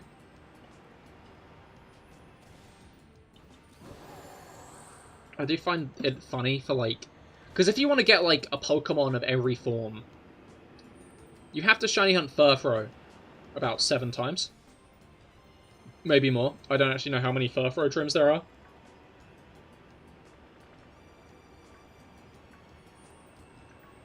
Yep, every Pokemon and the different forms, you have 28 shiny unknown. Yo, that is very hype then.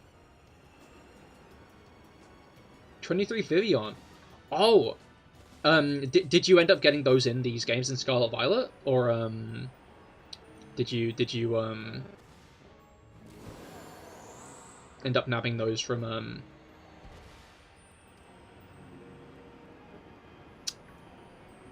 earlier games? I mean, to be fair, Blake, either of those would be impressive, because you still need, like, the Pokestops. You traded a few, but been working on them since I left school, yo! That is very hype. You know, Form Dexes are really cool in my opinion. Because you really have to go the extra mile for some of those guys. Do you have any shiny Ashap Pikachu? So many Spupa. No!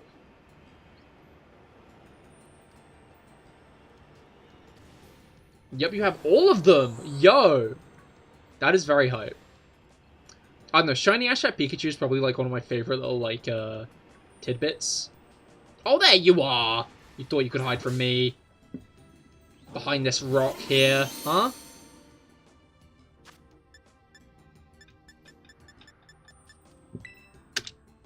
Oh, that didn't. Because, like, Ashat Pikachu doesn't actually have a shiny variant. Like, Ashat Pikachu, it can be shiny, but it doesn't have a shiny, like, model. But they didn't actually shiny lock it in Sun and Moon. Which means you could soft reset for a shiny Ashat Pikachu. So it'll sparkle when it enters battle, but it won't actually be a different colour. Right? I've, like, not had one on my own, so that's all correct, right, right, Brendan? You have all the forms of Alcremie. Hope you never have to spin again. That is a good point, like... Accounting for, like, the sweets as well, that's, like, a solid, like, 25, right?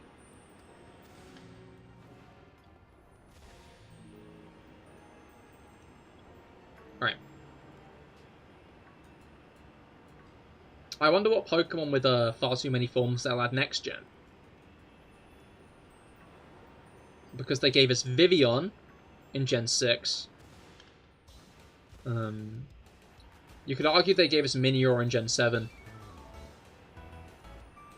And in fact, I'll also argue they gave us Minior in Gen 7, because then I can go every generation. In Gen 8, they gave us Alcremie. Gen 9, they gave us... what's the bird? I can't remember the bird's name. I'll remember the bird's name. Watch. The bird's name is...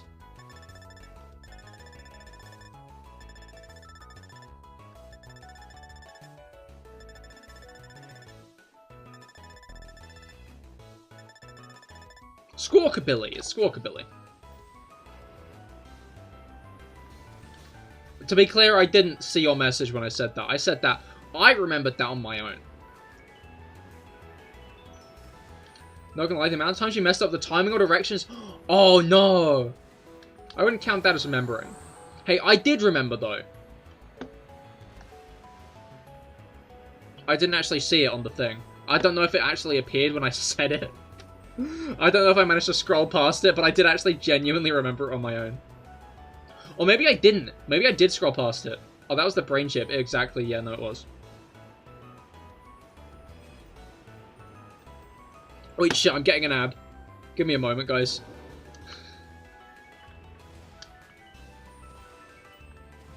Alright.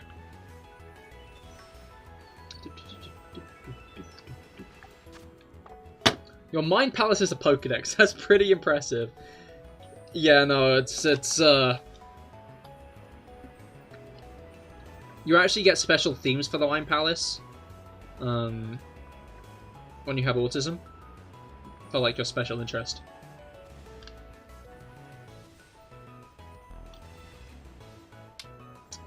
Oh.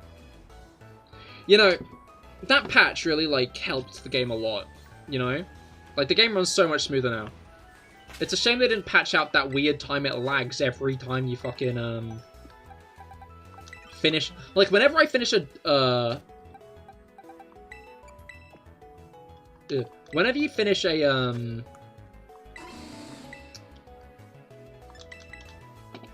No, my brain will work. It won't. Whenever I finish a Dunsparce sandwich, the game always, like, hangs for a minute. And I don't know why. What if that wasn't obvious? Hell yeah!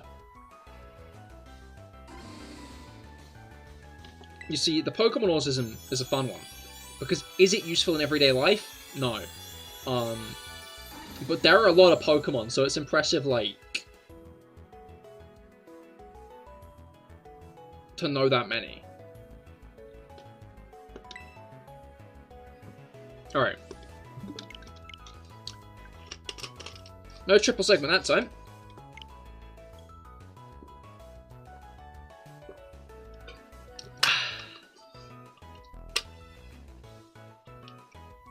You could almost put that on your CV.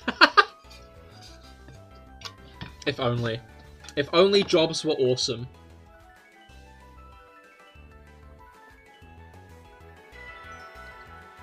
Right. Like, to be fair, if you phrased it very corporately, like, being able to shiny hunt every single Pokemon and all of their variations, that shows persistence. Exactly, it shows dedication, it shows persistence, it shows patience. Like, if an employer understood what that meant, they'd be impressed.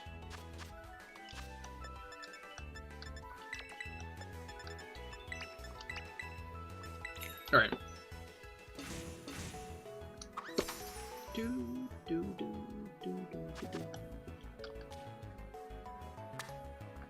Alright.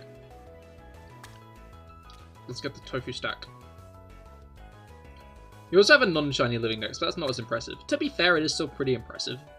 Like, I feel like everybody kind of focuses on the shiny living dex kind of thing. We did it! We stacks it! Hey! You love to see it. The Tofu Tower has returned.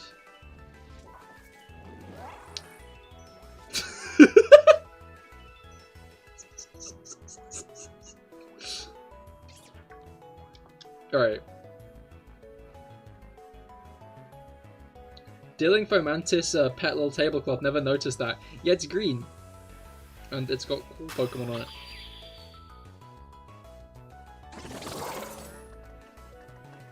I felt like I should go with it. It's also got Sudowoodo. Yeah, it's grass types and Sudowoodo. Grass types in general and Sudowoodo also. What else we got? I think it's yeah, it's Hoppip, Dealing, Sunkern, and then Fomantis, Sudowoodo, Petlil. And then it kind of alternates which one is.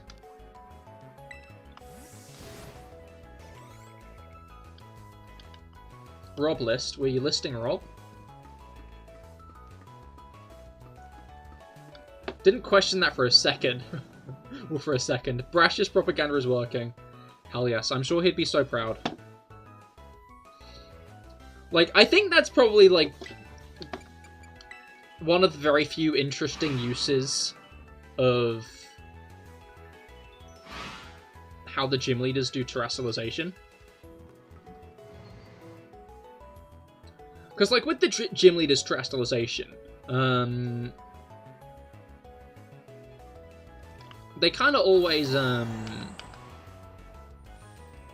no, they straight up always terrestrialize a Pokemon that isn't the same type as the rest of the team into their type.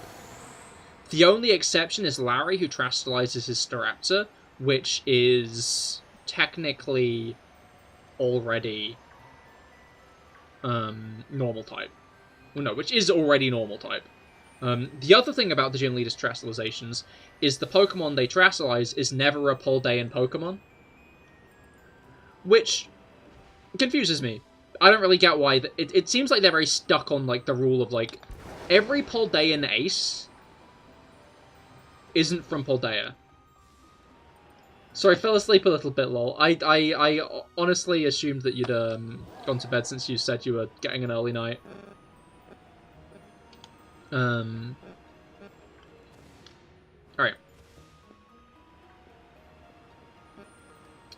Felix said Rob list. I'm not sure if Felix genuinely meant you, though. What do you think the next gimmick is going to be? Oh, that's a good one. It'll be interesting to see. Okay, to be fair, no, I guess that wouldn't work yet. I was going to point out how Dynamax was kind of like a mix between Mega Evolution and Z moves. You know, the Pokemon has all 4 of its moves. You meant the Sense in the Burglary. Oh, I see. You get a free pass, I guess.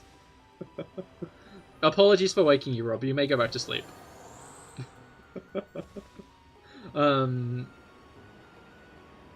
Yeah, You know, I did say your name because I read out the word Robalist.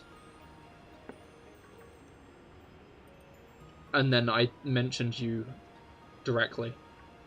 So that is probably what woke you. I do apologize for that.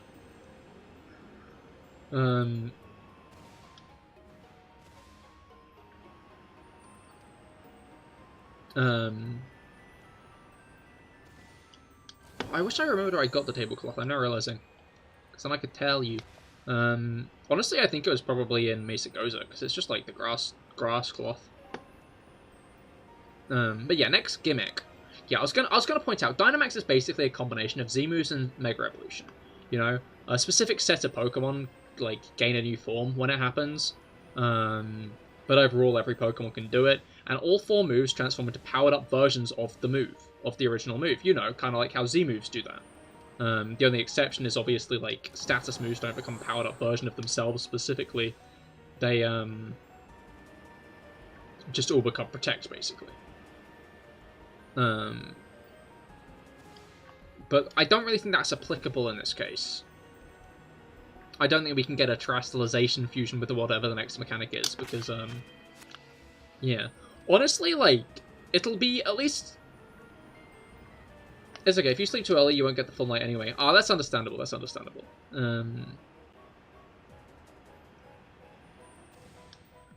But yeah, what was I gonna say? I wouldn't be surprised if it ends up revolving around how it's the, 10th generation. So it'd be interesting to see... It'd be interesting if it ended up being a mechanic that kind of, like, referenced that at the least. Or was, like, inspired by that. But I'm unsure how specifically that would work. Or maybe because it's the 10th generation, they won't give us a stupid fucking gimmick this time. I don't know, I struggle to see how they could top Terastallization at this point. Terastallization is easily the best mechanic they've added. Like, for a while I was, like, kind of hesitant to say it, because, yeah, at first I was kind of hesitant to say it, because, like, I wasn't entirely convinced it wasn't new form syndrome. But, yeah, but they normally keep the gimmick for 1 gen only. Oh, no, yeah, I'm assuming they'll ditch it. Like, I'm assuming it won't be here in Gen 10. Let's put in the story so well. Wait, is that, like, sarcasm, or do you mean it? But yeah, what's it called?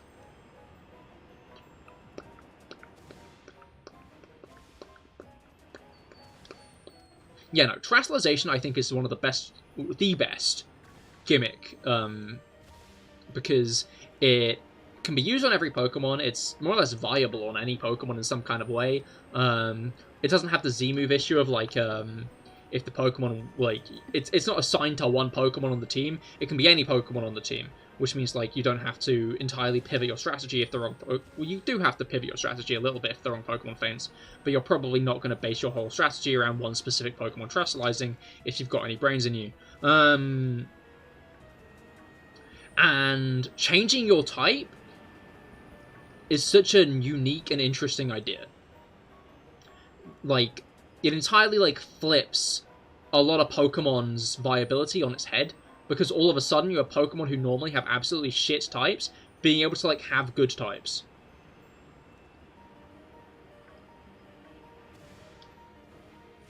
You meant it, but you're kind of realizing all were. It's just this one is the best of the 4. I mean, Z-moves... Oh, no, wait, yeah, Z-moves were like Necrozma. Mega Evolutions were created by the Ultimate Weapon, or by Rayquaza's Meteor, whichever you want to believe. I mean,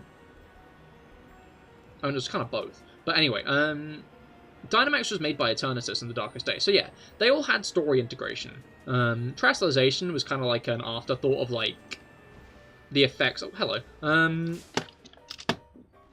Yeah, Terrestrialization was more like the effects of like the crystals. But yeah, no, Terrestrialization is T. Yeah, exactly. Terrestrialization, I think, yeah, changing your type is like extremely fucking cool. Entirely flips many Pokemon's viability on their heads, because like all of a sudden Pokemon with shit types can be changed out of those shit types into better types. But then additionally, like the one issue with that is like the question that kind of becomes, oh, yeah, the question kind of becomes like, oh,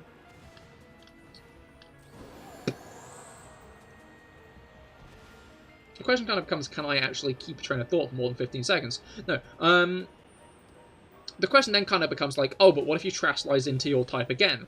But that's viable as well, because it boosts your attack power even more. Which means that, like, while not every single Pokemon is necessarily going to profit from, having its Terra type be, like, the same as one of its types, like, that attack boost is still very cool. You found Greenlight's Grease Lightning, so cool. You bought a second one? Hell yeah. Trapagos is Terrestrialization. It is. It is actually true. That is very true. Trapagos is entirely linked to Terrestrialization. I didn't consider that. But yeah, like, I struggle to see how they're going to top Terra types as a mechanic. But honestly, it's both offensive and defensive. Exactly. There's a lot of depth and intrigue to it, but in concept, it's very simple. You can make your Pokemon a different type. That is a very simple concept, you know? It doesn't take, like, any difficulty to explain why it's good and useful. It's a simple concept with a lot of depth to it. And that's why it's interesting. That's why it's cool. Like, you have to wonder, like, what they're even going to pull next with how Terrestrialization is. Like, again, I'm going to be blunt. I would rather a generation without a gimmick again. I'd rather get a generation where there's no shit-ass gimmick. I don't like... While Terrestrialization is the best gimmick, I still think the bestest gimmick is probably no gimmick at all. Will we ever get a new type?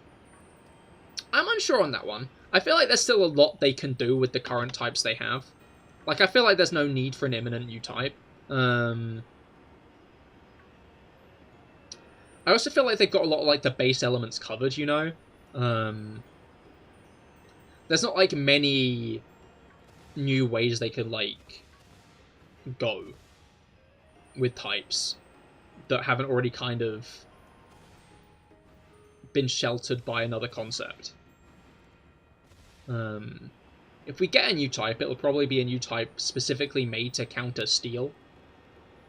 But via that point, I'd rather they just overhaul the types we already have if they do anything, you know? And not even, like, overhaul necessarily, just tweak a couple of the types we already have that are less viable or too viable to make them a little bit more balanced.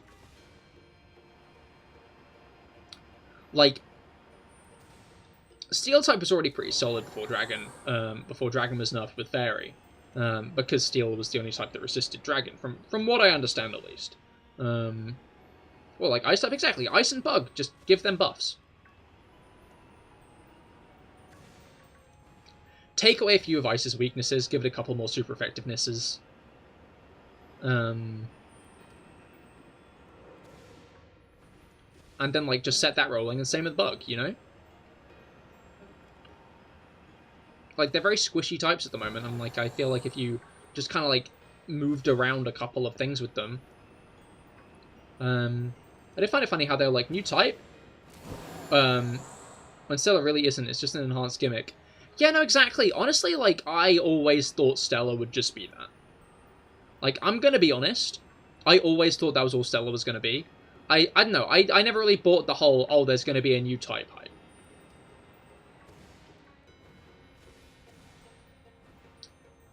I always figured it was just going to be some kind of, like, way of being every Terra type at once, which it is. I ought to take a drink real quick. That's not what I meant to do, but I'm just kind of going to leave King Gambit out there just to do... Oh, King Gambit came back to me. How cute. Alright.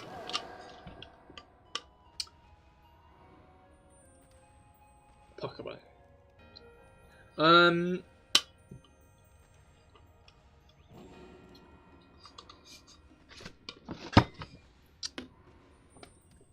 Yeah, like, yeah, I'm just genuinely not sure where they'd go with a new type, and I feel like the types that we already have could do with, like, a bit of buffing and just shifting around, with, like, a couple of them, just to make them more, or less, in some cases, viable, you know?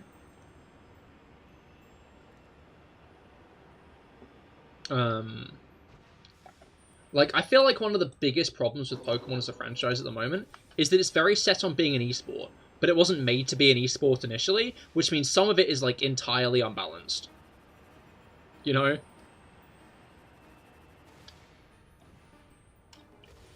Like, it makes sense that, like, oh, Pokemon will be an esport, but, like, the issue is like, it just ain't... It ain't what it says on the box in a lot of ways, you know?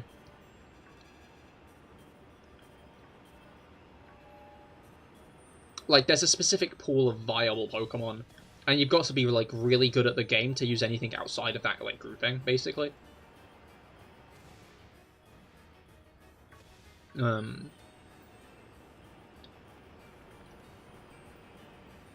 like, the way they keep on leaning into VGC kind of, like, keeps them trailing away from a lot of, like, the core themes and ideas they try to present in the story.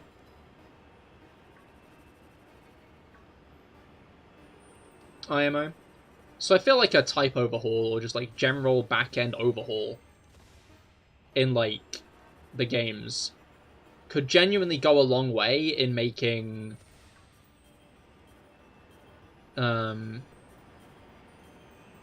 yeah, could go a long way on, like, making,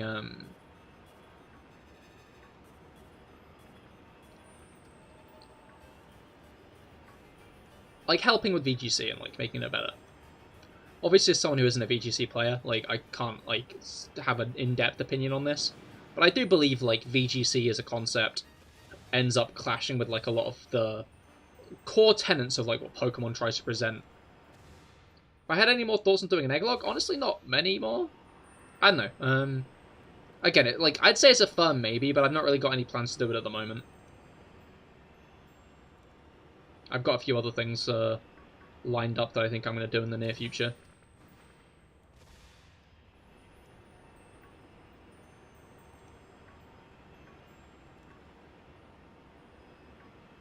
Like, it's a maybe at some point.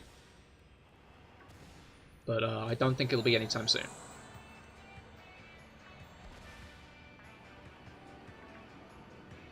Alright. You know, I think I know what I'm going to do next. Don't know if Black and White's the Black and White Treadmill Challenge will finish next stream. Catch Share is or is it gonna be a surprise? I've been realizing, like, this about myself, like, more and more as I've been streaming. Like, streaming has very much brought it to the forefront. It's weird because I like to make I like things to be a surprise. You know? I like to keep things under wraps. So I can be like, wow, look at this! You know? But, like, really, I don't need to, you know? There's no real need for me to be secretive about what my next series is going to be. Because, like, yeah, there's, like, no need to be. But for some reason, I'm always like, I could keep it a secret and be like, wow, look at this. And, like, honestly, it isn't even just, like, like, it's just a general trait of mine, you know? I'll often just, like, not tell people what I want to show them. Because I want to surprise them I want to surprise them. Like,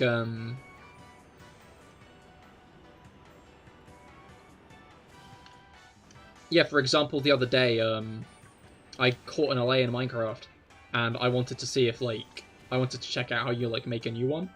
And apparently that's give it a bit of amethyst, when it's listening to music. So instead of like saying to one of my friends, "Hey, I'm gonna give you an LA by breeding one with music in your base. That sound good?" I just kind of like brought my LA over, said, "Hey, get a music disc ready." I just kind of sprang it on them. Like, I guess in some ways that's like a good like way to keep something a surprise, because like it's a gift. But I don't know, it's just kind of like in general I'm very weird with like keeping everything a secret. For like genuinely no reason. So it's going to be a secret, because I've accepted that this is a trait of mine. I think it'll be a cool one though, I'm looking forward to doing it. But yeah, it'll happen after the Black and White Treadmill Challenge, the next series. And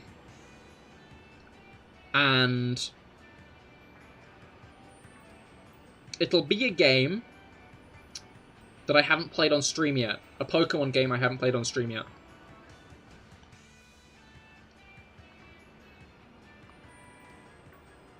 Right.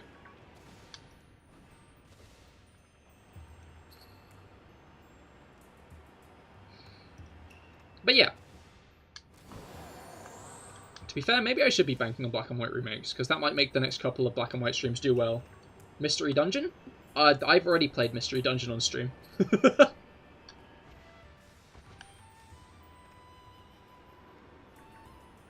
True, you never did play Battle Revolution. I didn't play Battle Revolution. You know, I've played Explorers of Skies and Super Mystery Dungeon on stream. I've not done Gates or Rescue Team, but I think I'll wait a bit before I do those. Maybe I'll wait for a nice discount on Rescue Team DX. Is it a spin-off that has a Q in it? It is not. You know what it is, do you?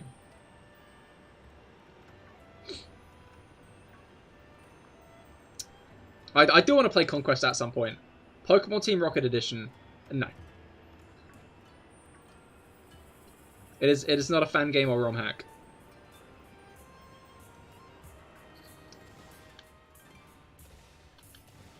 Ah, fuck, now we're in the other thing I keep doing, which is like when people guess, I enjoy the thrill of the guess. Of the riddle.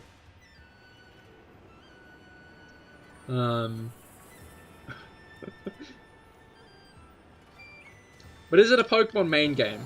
I feel like if I I feel like I'm starting to say too much.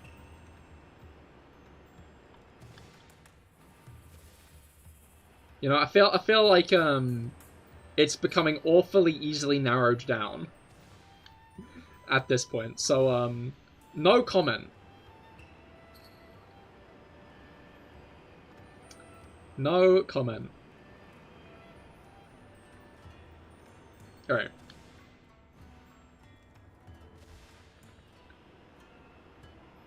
Only speak with your lawyer present. Exactly. I will. If I guess correctly what I say. I don't think I will. Again, I just fucking remembered something. I remember like back when it was my last stream as Orange Cahir. It was my last stream as Orange Cahir when I revealed at the end I was gonna have a re-debut and I was gonna be green now. And someone in chat said, "Are you getting a new VTuber model?" And I said no, not at all. It was a very like unconvincing no, but I said no to them. I said, no, that's not what's happening. And then at the end of the stream, I posted the trailer and revealed I was getting a new VTuber ... and all they said was ... and they didn't come back to a stream since. Maybe they just didn't vibe with the new design. There's every chance that's the case. But I just wonder if it's because I told them no to, like, the thing that was actually happening, even though they guessed correctly. And they just didn't come back.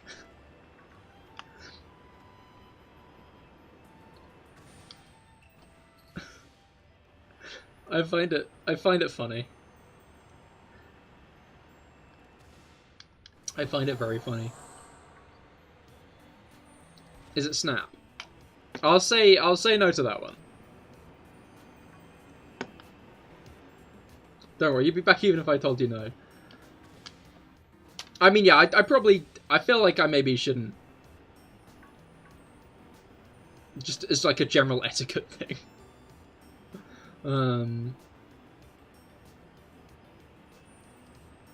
Which I just did. Well, I said no to Snap, but I'm not doing Snap. Like, I think my point was they guessed that I was getting a new VTuber model, which is exactly what happened. But I said, no, I'm not getting a new VTuber model to them. So then they never came back to a stream after.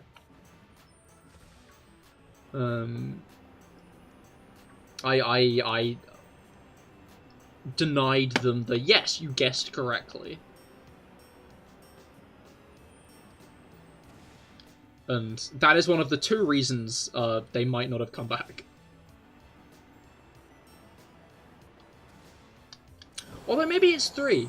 Maybe it's 3. Maybe there's a 3rd reason, and that is there was a week break between my last Orange stream and my re-debut. Pokemon Ranger is one of those games. No, it's not. I did play the original Pokemon Ranger on stream last year, though. I think it's almost a year ago I did that at this point. I played Pokemon Ranger, the original, with a mouse. I beat it with a mouse. The game where you have to draw loads of circles, I beat with a mouse.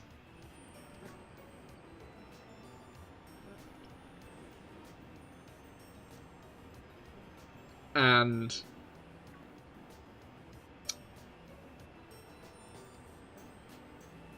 we don't watch Cahir for the honesty.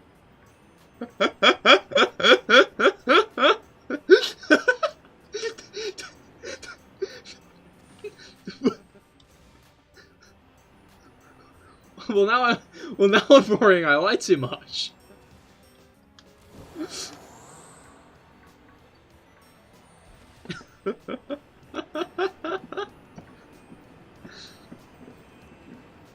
Guys, it's definitely Ranger. That doesn't sound convincing. Oh, look, I'm not doing another Ranger anytime soon, because I'm not fucking doing the mouse thing again. If I do another Ranger, it's gonna be when I get a capture card. I mean, I already have a capture card, I don't emulate.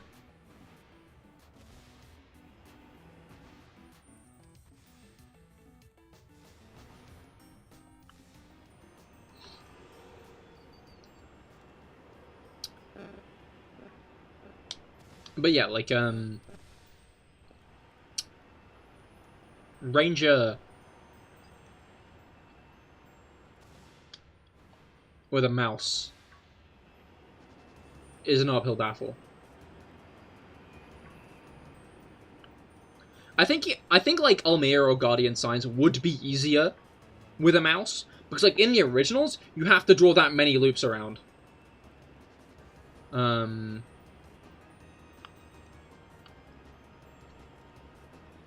So new project next week, or would it be this one? I'm guessing by next week I'll have beaten the Black and White Treadmill Challenge. So yeah, there will be a new series next week. Saturday at the latest, I can pretty confidently say, because I did just beat Bryson, and I'd be very surprised if Oh wait, that's a shame. I'd be very surprised if it took us more than 2 streams to finish off the game at this point. Setting your calendars and alarms. Understandable.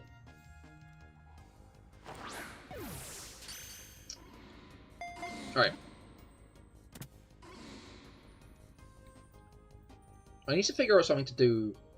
Because honestly, my guess is I'm going to end up finishing next Black and White stream maybe just before Victory Road.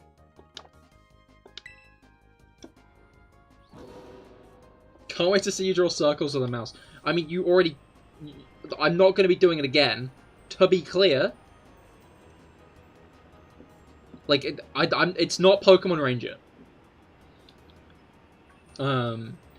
but you can see me draw circles with the mouse already.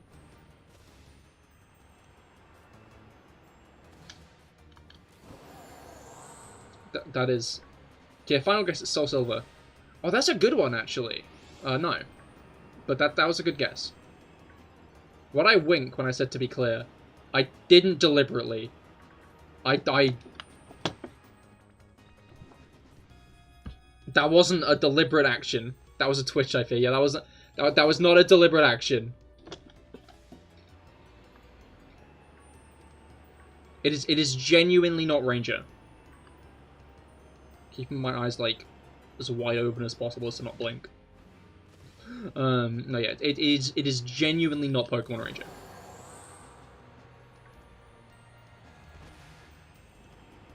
I will promise you that one.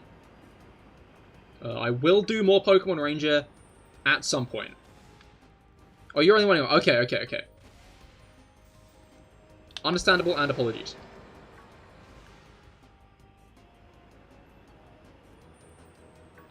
Alright.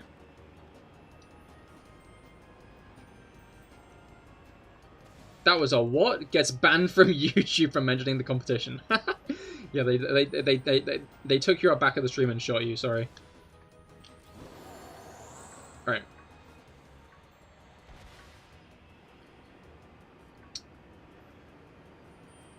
Wait, what? The Twitch? Like Twitch.tv, the streaming platform.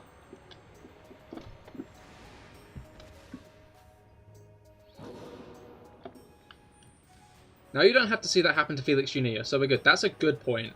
That is a very good point. Wait, did I increment?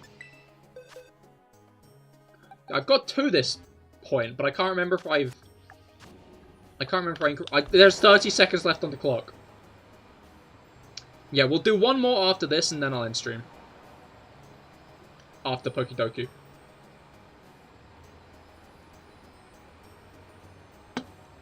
Is that XY? I thought you said you'd done your final guess. But no, I've played XY on stream before. I did a Pokemon X Hardcore Nuzlocke. Or at least I did multiple attempts of a Pokemon X Hardcore Nuzlocke. I did not beat the Pokemon X Hardcore Nuzlocke. It was a resounding failure.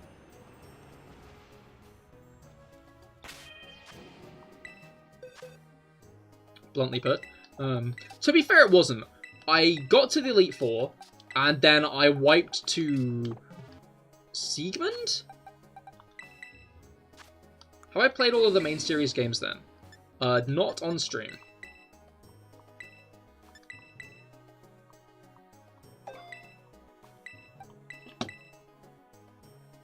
Alright.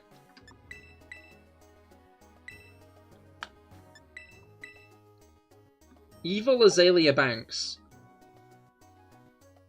What? Pardon? Alright, let's get these guys up. Ugh, let's get these guys evolved. Alright, well, guy, you gonna play ball or you gonna play square?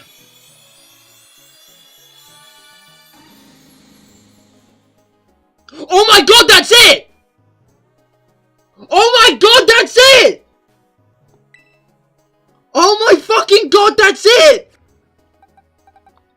No fucking way! Holy shit! Oh my god, we did it! Fuck! Oh my god! Yes! Oh my god! Holy shit! I can't believe... Oh my god! Oh my god, I got it! I actually got it! Bros, he's fucking tweaking. He's as excited to have been gotten as I am to have gotten him. Oh my god. Forgets to save in his heart. No, I'm not. No, I'm not gonna do that. I'm not gonna do that. I'm not gonna do that. Oh my god, we got it. Shit, dude. I'm tweaking over this. That's... We got it! We got the guy! He's there! She's there! Okay. Now, the funniest thing of all time could happen. Just to be clear, the next step could be the funniest thing of all time. 6 segment exactly. It's not. It's not. They seem so short now. now I know the grace of a triple segment. They seem kind of they seem kind of stumpy. Oh my god! Look how many I just have. Like, I know some people don't reset after every one. Like, I know I'm not like in the majority in doing that. But I got it. I think I will do one last hunt. Would you trade the 2 segments out? I mean, I do like having, like, random teams of Dudunsparce, to be fair.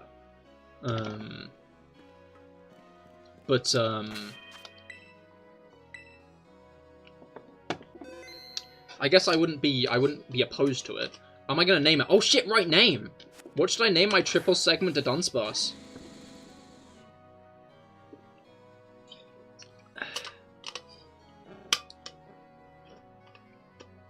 Alright. Yeah, any suggestions? Okay, but I'd just love the Cahir one. I mean, yeah, I can trade you one, honestly. I just wasn't really planning on making it a thing. I think obviously something like Trinity, much. I'm gonna do the Cahir classic.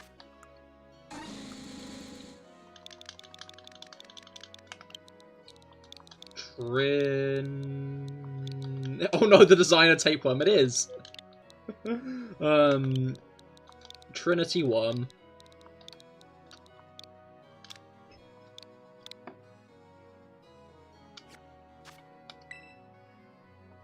Alright. Let's get one last save off, and then I'm gonna set up the picnic, because I'd rather get into the next. Yo, right! I got it, Rob! I bagged the long lad. Look at him. Look at him. Oh. You're in the shower. Understandable.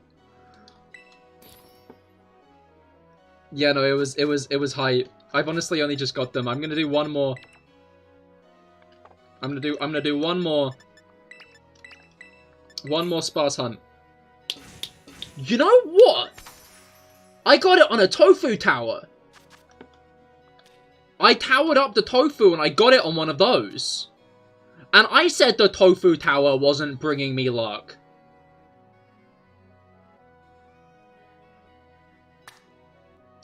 And I said the tofu tower wasn't bringing me luck. It's finally over though. It is! It is over! We've done it! We got the triple segment. Okay, now for the next one. I said it wouldn't help, and it did. What's my favorite Gen 9 Pokemon? Ooh.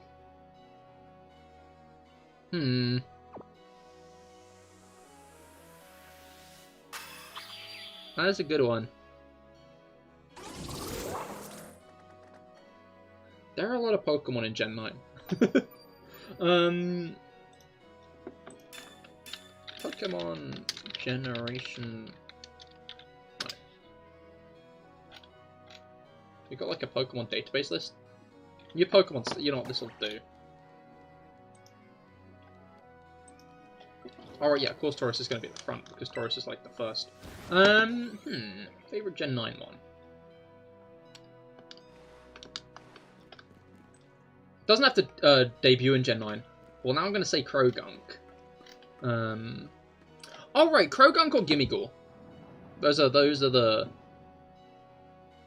But then again, assuming what your plan is, maybe Chemical isn't the answer. Like 9 months, right? Wait, I should check.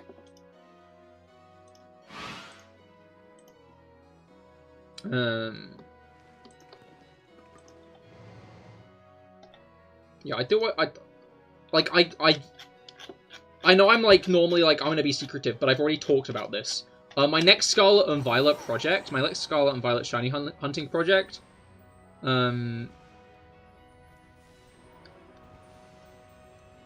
What's it called? What's your plan? Well, I mean, to be blunt, you've asked for one of my Dunsparce, and then have asked what my favorite Pokemon in Gen 9 is. If I'm misreading the situation, then fair enough. But I might have suspicions as to what's going on. All right. First Triple Segment Dunsparce. It was before Safari Week started. Just making conversation. Yeah, of course. Oh yeah, Krogunk is always the answer. I do love Krogunk. I will be a Krogunk fan until the day I die. All right. Okay, that was Shiny Roulette and Shiny Regis, which means this was the... It was 9 months! You're right, Felix! I'm sorry, I didn't consider the fact you might have checked. I thought it was half a year, not bloody 9 months. I just assumed it was like half a year of hunting, but no. I've been hunting for that thing, not for 9 months straight, mind you. I'd taken a couple of months, more or less, off, and I've generally been alternating between Dunsparce and Minccino. But... that first stream was 9 months ago. I think Regis... No, Regis couldn't have been a year because it was 9 months. 9 months was June, so it was almost a year since I started the Regis. Triple Segment Dudunsparce has now been my longest hunt. I will count Triple Segment Dudunsparce as my longest hunt. And to be fair, I got 121 shiny Dunsparce in the process. That is 4 boxes worth. I haven't been saving them because I didn't want to waste Herba Mystica. But I've gotten 4 boxes worth of Dunsparce.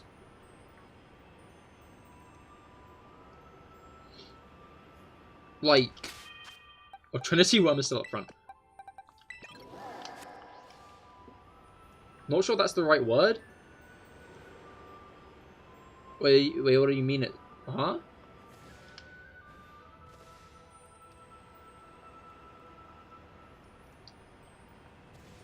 Which word?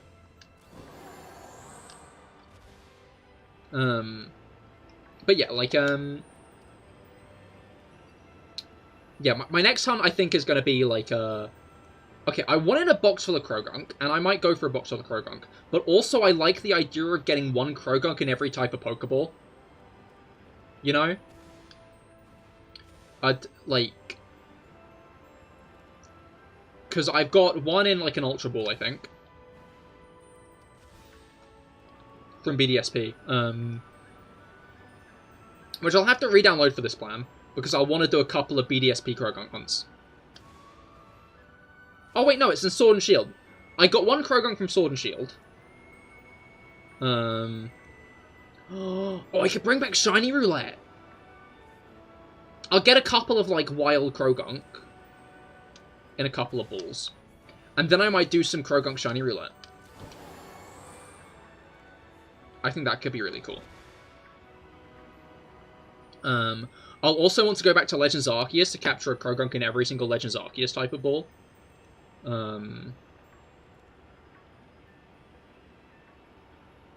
So that'll be an important thing to note to do. But yeah. For how many times I've done this?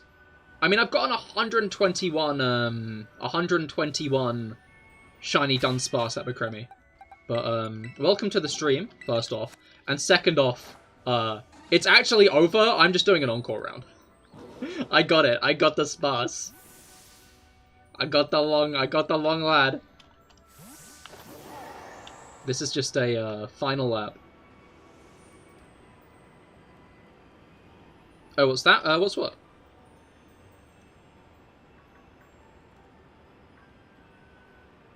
I got you there.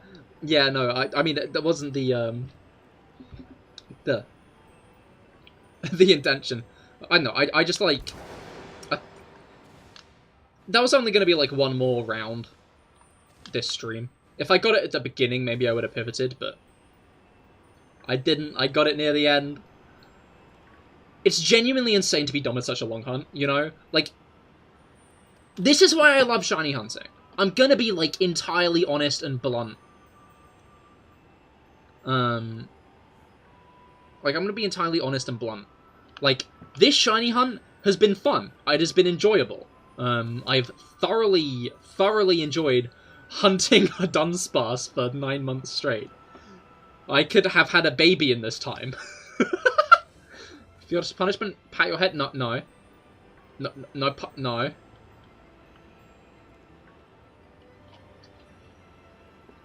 Hands away. No head pats. You can pat Dunsparce. Not me.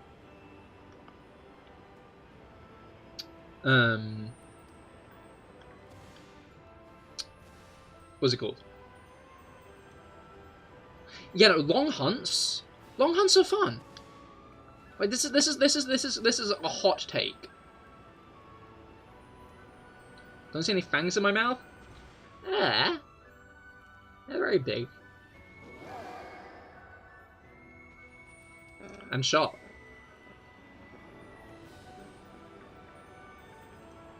You see, if you look closely, it finally has paid off. What's it called? What am I looking for?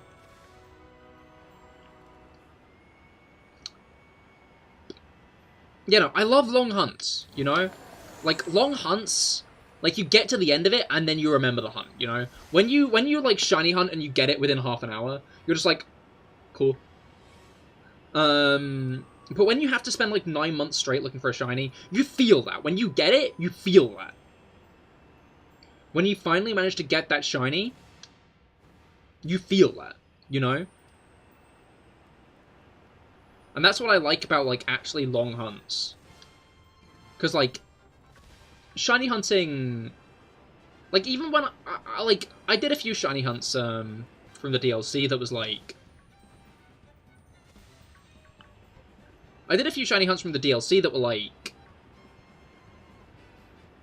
I'm gonna get as many of this shiny as possible. And, like, they worked, and I did it, and it was alright. But, like, I think fundamentally, like... it didn't mean much, you know?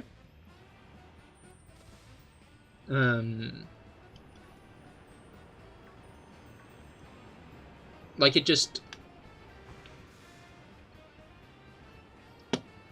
kind of happened. But, like, when I genuinely have to put in, like, time to get a shiny, like, when I get that shiny, I feel that, you know? Like, I now have a new shiny that I'm going to care a lot about. Because I had to put in the effort to get it, you know? I think after... like, I'll think about what I'm going to do after the Krogunk, but I think what I do after that... like, I have a few ideas of hunts I want to do. Like, I have, like, a decent handful. One question on all this hunt. Does that mean you're stacking up your home boxes? I'll be honest, I only have about 10 Dudunsparce, because I've been recessing after most of the sandwiches. I wanted to conserve Herba Mystica, and since I knew I was going to get a bunch of Dunsparce anyway, I wasn't really all that bothered about killing, getting rid of them.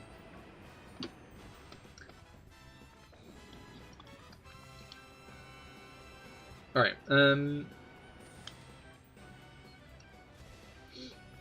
Deborah, now you're going to have to change your plan. I do like Krogunk in general. I am a Krogunk fan. Like, I can understand why Rob didn't want a box full of Rainers. Because he names them all Rainer. You know? It's not just about the Caesar, it's about the Rainer. But, like, with Krogunk, I just like Krogunk.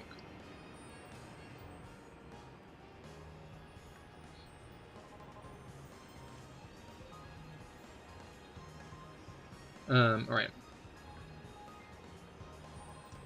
What are you looking to trade when you're finished? As in, we trade after I've done with, this... Oh, yeah, no, I'm, after, yeah, the. After this sandwich, I'm down to trade, yes. You caught a yellow Tepix today? Hell yeah, congratulations! That's hype, what you name him? Alright.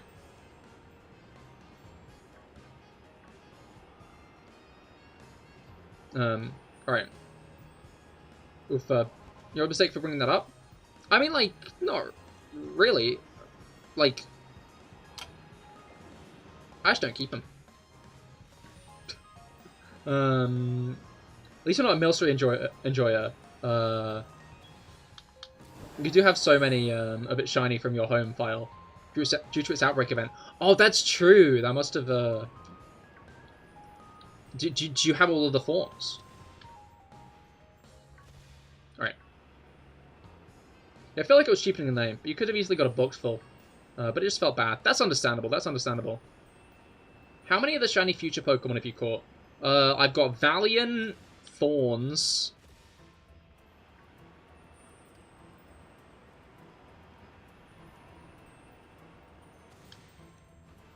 Yeah, I think that's it, honestly. Yes, sirree, hell yeah. I feel like I must have another. Oh, right, yeah, I have a bundle.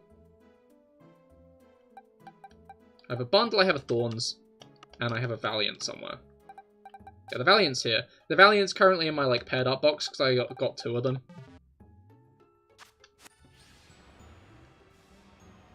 And then I traded one for a Terapagos.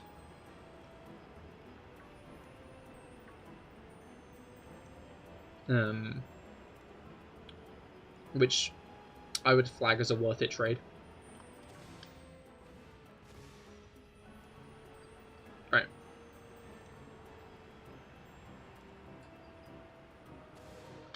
Want a Fluttermane? I'll be honest, I already have one.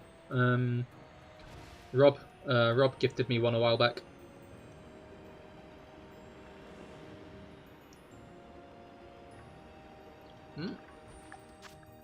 Already halfway through with no sparse. Maybe they're all hiding from me now. Do you think not Hariyama is a good name for Iron Hands? I mean, in a way, it is still a Hariyama.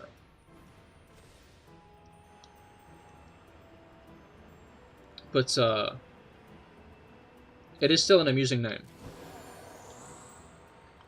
I'm gonna get my semantics out of here.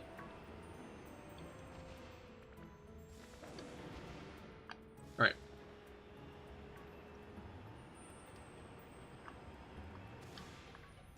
But yeah, like, I guess I never really ended up hunting many of the Paradox Mons because, like, they're Scarlet Violet Mons. And I pretty quickly stopped hunting for, just Scarlet Violet Mons, like, regularly. I only really did it when the DLCs came out to hunt for DLC Pokemon. And, like, I've managed to rack up a fair portion of Pokemon from shiny Pokemon from Scarlet and Violet, just by wandering around the overworld when it's, what's it called? When I'm doing raid streams. Because I genuinely always get, like one every now and again. Hell, I've not done a raid stream for a while, and then I find a random shiny Scraggy.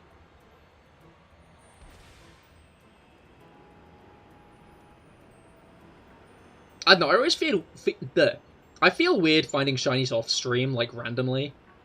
Like, it's gonna happen is, like, the blunt truth of it. And I, like, But it feels weird because, like, Scarlet and Violet is a game that I only really have played on stream. Like, I've not really done much Scarlet and Violet stuff in my own time. And, like, I enjoy doing it like that. Like, I don't think it's, like, a problem the way I've done it. Like, Scarlet and Violet has ended up being, like, a game I've been playing, well, for, like, the last year and a bit, and I wouldn't have been doing that if I hadn't been streaming it, you know? I definitely wouldn't have, I have every 7-star Pokemon but Pikachu. I have a bunch of shinies in these games, and, like, I wouldn't have that kind of stuff if I didn't stream Pokemon. And that's why I like streaming Pokemon, because it kind of helps, like, me play Pokemon more. And I enjoy that, because I enjoy Pokemon.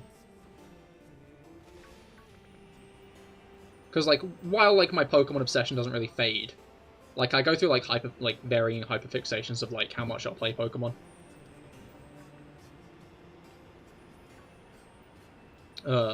Normally, I'll just, like, do a playthrough every once in a while, get into shiny hunting for a bit, and then drop it again. But, when I'm... with me streaming it, it means, like, I have, like, a consistent bit of Pokemon. And I enjoy that. Which is interesting, because, again, like, I'm still going strong on Pokemon, you know? Like, I wouldn't say I'm, like, anywhere near burned out. Which is interesting to me because, like, I did burn out on Minecraft. Streaming Minecraft, I burned out on it, like, really quick.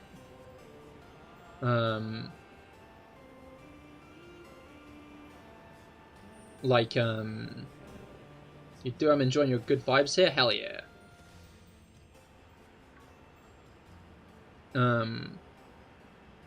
But yeah, like, yeah, not sure, if I've mentioned it. I mentioned it sometimes. I started off streaming Minecraft. I streamed Minecraft for about a year and a bit. And, like, Minecraft servers, like, Minecraft streamer servers, it's like once in a blue moon you have one that lasts a while. Most of the time, they last about 2, maybe 3 months at a stretch, sometimes less. Okay, so you got the Dudunsparce. I did get the Dudunsparce. Yeah, thank you. It's very hype. I'm very excited about it. Genuinely, like, I'm glad the hunt's done, but, like, I'm not obsessed about its length or anything. Again, like, it's the thrill of the hunt. Not sure I'll do Mousehold anytime soon, though. Make sure you make some shorts out of the reaction. I'm gonna. Wait, that was today? As in me getting the Dunsparce? Yeah, it was today. No, yeah, it was literally half an hour ago.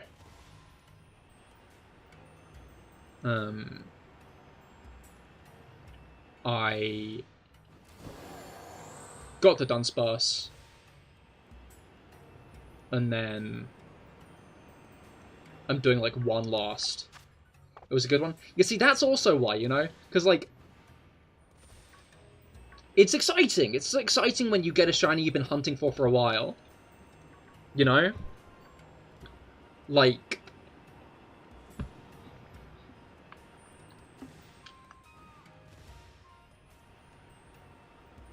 that was a long-ass hunt. And it's always so exciting when you, like, get that completed.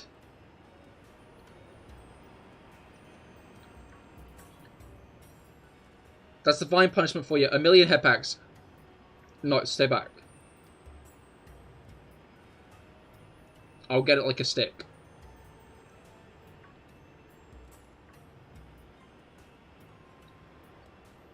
Maybe you can hunt some starters next. I don't know. I've already got my next plan. I'm gonna be honest. I already know what I'm doing next, and it's getting a box full of Krogunk. Alright. Alright. No way you're gonna have, no way, I'm gonna have reset your game before this saves. as in it's taking a while to save.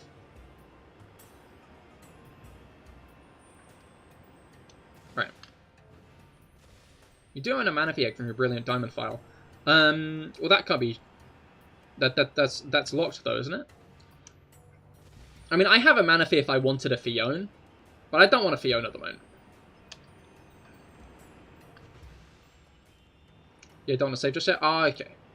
But yeah, no, what's it called? Again, I want the box full of Krogunk. That's my next Scarlet Violet. That's my next Scarlet Violet hunt. Is the box full of Krogunk. But it won't just be a Scarlet Violet hunt, because I think I'm going to do some Brilliant Diamond shiny hunting to get more Krogunks there as well. Maybe I'll do a bit of Sword and Shield. No, I don't think I will actually. Not much point to do it in Sword and Shield, I don't think. Well, I guess I could. I'll see. I probably won't. But there will be Legends Arceus hunting, because I want to get Krogunks in the Legends Arceus balls.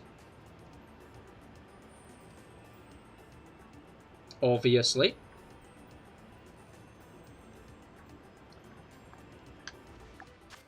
Eight minutes, okay. You've heard that if the game has the egg, it'll be more valuable for later years. Oh yeah, no, it probably will, honestly.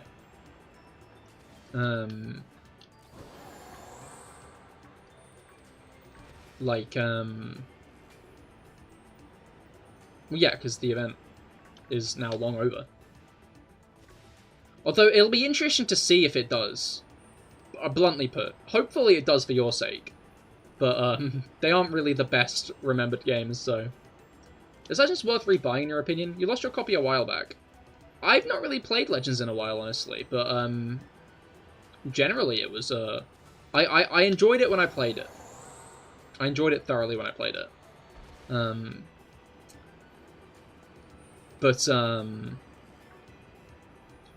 At Day's End, see if you can get a discount on it or something. The downside is that your game file is digital download. Oh, well, then you're gonna have to sell your Switch. If you wanna get that across, you'd have to sell your Switch in that case, right? You still haven't played it since your Switch broke? Ah, fair. Sounds like everybody hasn't played Legends in a bit. Might be a good idea to break it out soon, especially if we get a new one announced.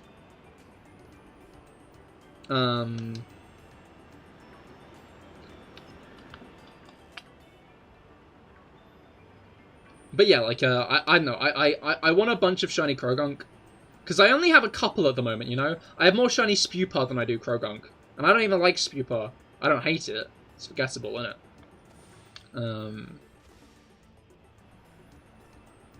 You want to feel included. You also haven't played it for several months. How long is several in this case?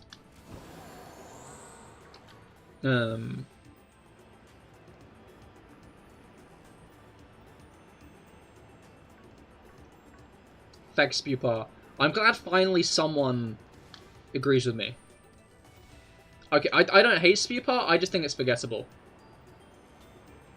You did, but only to prepare an overkill for transport? Ah, understandable. Still invalidates you from the club. Sorry, Rob.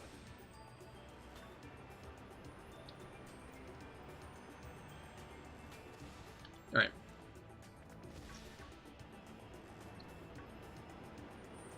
I don't know, in a way I do find, like, Spewpa a bit of a shame. But that's just because, like, it's an early game bug Pokemon after it seemed like they might have stopped doing that. Like, Spewpa is actively an outlier.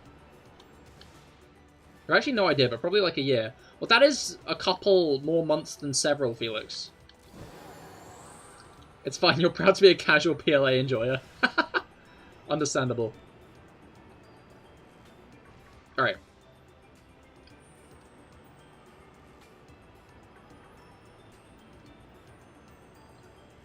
Well, that's a thought. I'll have to bag a couple of Alpha Krogunk when I do as well, won't I? Make sure I get a couple of big lads. But yeah, no. The Krogunk project is going to be a big one. Okay, back your laptop was buffered. Ah, understandable. But yeah, the Krogunk hunt's going to be my next big project. Where are you? and then Minccino will be running adjacent to it.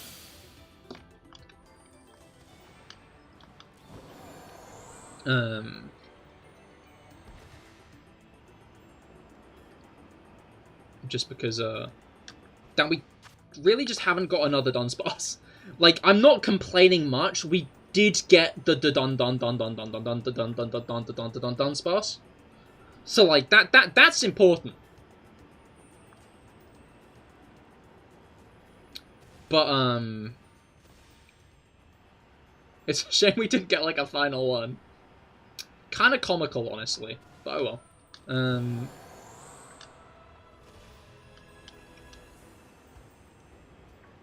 But, you know, it's very nice for this hunt to be over.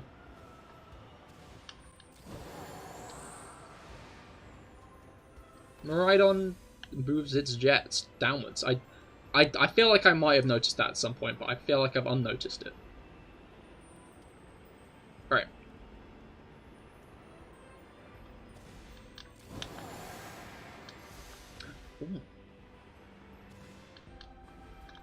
Sorry, I just had a scheme, I had an idea, I had a plan. But I will reveal that in due time rather than right now. Spewpa has a good shiny. It does, to be fair, I'll give it that. I think all of the Spewpa are on my team at the moment, yes they are.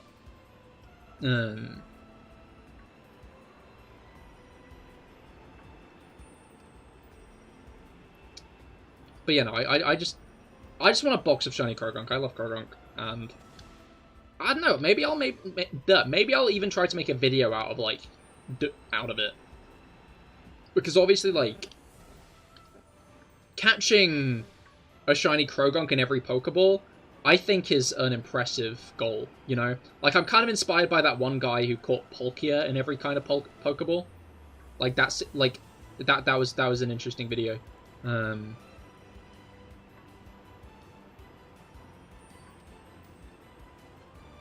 That's a fair point. I won't be able to get a Cherish Ball Krogunk. I can get a Sport Ball Krogunk, because, yeah. There are a couple of balls I won't be able to get Krogunk in now that I think about it.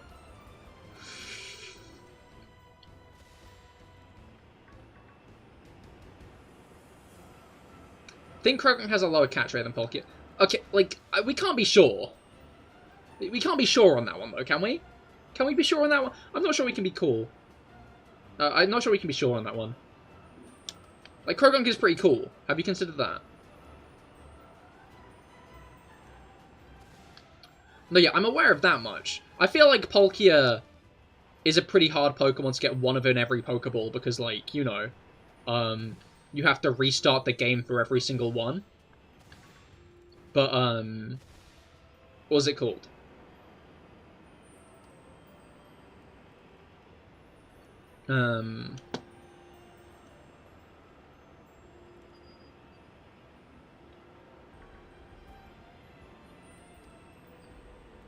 Oh, wait, you saying Palkia's hardest to catch or Krogunk's hardest to catch? My brain is frying what higher and lower mean in this situation.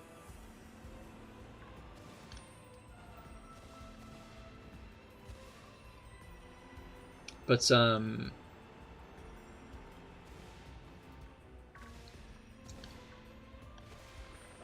Krogunk is much harder. Yeah, no, yeah, it is. Okay, yeah, sorry. I misunderstood. I entirely agree with you. I mean, like, let's just be clear. Krogunk is probably stronger than Dialga and Palkia. I mean, we've all seen that clip from Rise of Darkrai where Krogunk deflects one of Dialga's attacks. Like, we've all seen that, right? With, like, one hand, no less. God, Brock's Krogunk was the GOAT.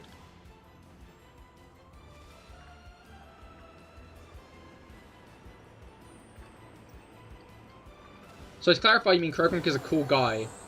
That is a good point. He is. You haven't. It's a good clip.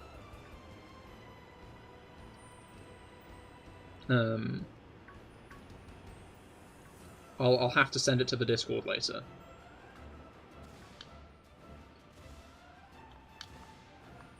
Okay, yeah, looks like we did not get another Dunsparce. In fact, it's over now. Yep. Okay, cool. Well, let's make sure we've saved. Let's make sure we saved over the Dunsparce, right? I know if I don't do that, I'm gonna accidentally save after I use a sandwich that I got nothing from. And I don't want that, for obvious reason. But let's take one last look at our Dunsparce, and then I will do Pokidoku for the day.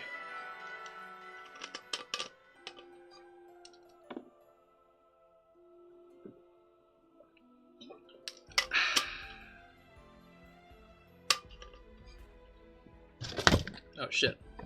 So it was 121. It was 121 to done. Okay. No, it was either 121 or 120.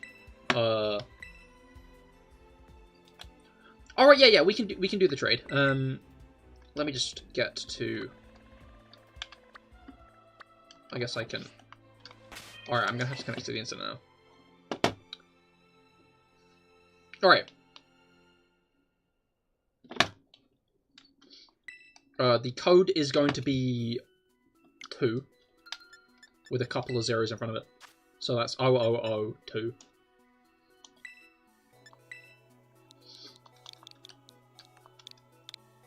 Yeah, like that. Alright, you ready? Just let me know when you are, and then I can, well, yeah. We'll do this, take one final look at Trinity Worm, and then I'll do Pokidoku, and then I will end off for the day. Trade partner has been found. Alright, let me make sure I'm not accidentally trading away one of I'll trade away the one I got today. Oh, an egg. Oh. Well, see ya. Fair enough, Abercrombie. I hope you have a great rest of your day. You're lucky I only stream snipe on Mario Kart. Bad egg. Can you trade those? Hatch it on stream. I mean, I don't think you can get bad eggs traded.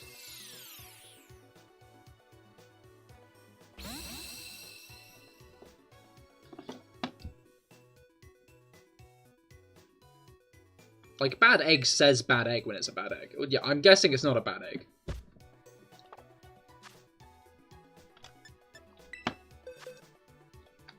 I shall hatch it on stream. I'm interested if this is like a calculated maneuver, or if you're just hoping it's a shiny. Call it that when it hatches. Bad egg. Noted. I will. Do remind me. Okay, no. My Volcarona is elsewhere. It's very close to hatching. Oh, okay. It's not going to take a while then. I'm still going to get my Volcarona, because I love my Volcarona. Volcarona. Alright.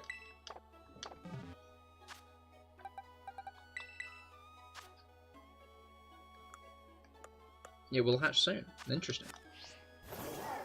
5 sets. Oh, it is. You've set this one up, huh? Hi guys, welcome back to my unboxing video. Today we're unboxing this egg from Brendan. Way! Dude, how did you like get that ready? How did you prepare that? Like that's bad egg. You have a box of shiny eggs. Fair enough, I guess. I can't slate that. A bad egg. I'll ball this bad egg in. I think I will try to get my own. Just a Pokeball. But yeah, I think I will try to get my own, what was it called? Pokeball Krogunk. But I appreciate Krogunk all the same. I love Krogunk. Big Krogunk fan. Alright. Krogunk is a little guy and also mint-coloured. Shiny Krogunk, mint-coloured. Shiny... Like... Alright. But yeah, thank you so much. That is very kind of you. Sorry, I realized I didn't properly thank you there. Yeah, thank you for that. That was really kind. I will cherish him. Whoa, he inflated. What the hell? Well, Paddock is getting levels. If you could be any fruit, which one would you be and why? None of them. Fruit icky. I jest. It's kind of sinister. the Dunsparce? No! Trinity Worm got fucking murked! I can't believe this happened! I guess it was my fault for trying to fight random things. Alright. This is hype, though. I'm very, very, very grateful to have finally gotten the Dunsparce. OMG, Bud/Fresh cameo, indeed, indeed. Saucebuck got that sass. Sassbuck. Shit. I didn't see it there. Oopsies. Trinity Worm is now on 1 hit point, that's not great.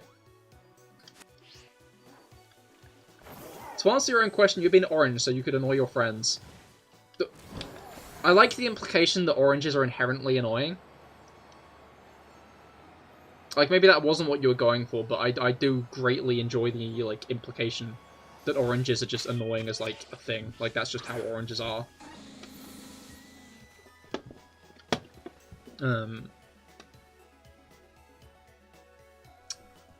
Alright. Dunsparce!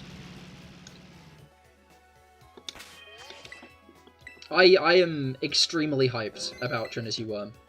That is very cool, honestly. But, I think before we end... Uh-oh. That's not good. Sorry, if I do this wrong, it'll hide my mouse, and that's really annoying.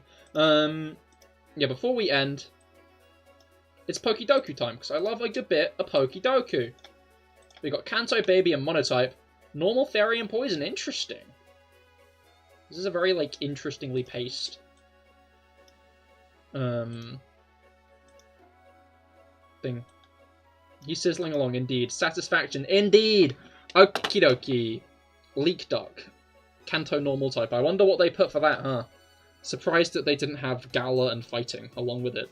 You did pretty good on this. Interesting, interesting. Okay, normal types from Kanto, babies from Kanto. No, normal type... Duh. Okay. I'm gonna go with Azurill for normal type. I feel like that's got to be pretty low. 18%, maybe it's not that low. The lowest is like 70, right? Maybe that's a bad option. And then Kanto normal types. I think I might go with like the Kanto normal Fairy Poison first. You were stuck on the middle top one for ages. Oh, understandable. Yeah, Munchlax. Oh, you went with Munchlax. Ah, fair. What was Munchlax's score? Yeah, feel free to tell me like the scores of Pokemon in categories I've already answered. Just don't tell me...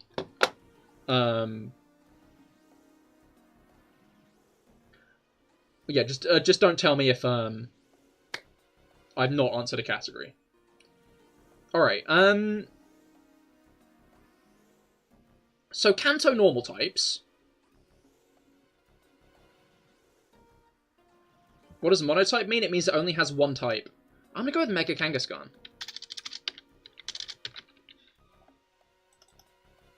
3.8. That's pretty solid, honestly. Then monotype, normal types. I almost went monotype and Kanto, so that would have been bad. Monotype normal types. What's it called? Lechonk and Oinkologne come to mind, but I'm pretty sure Tandemaus and Mousehold.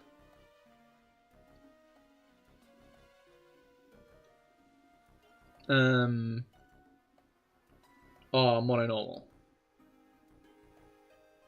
Unless I can manage to think of one from Gala, other than Squavet and Greedent. I'm gonna go with Tandemaus. 1%, nice. Meowth Gmax was number 1. Ah, fair. That makes sense, actually. I also forgot my Alpha G-Max.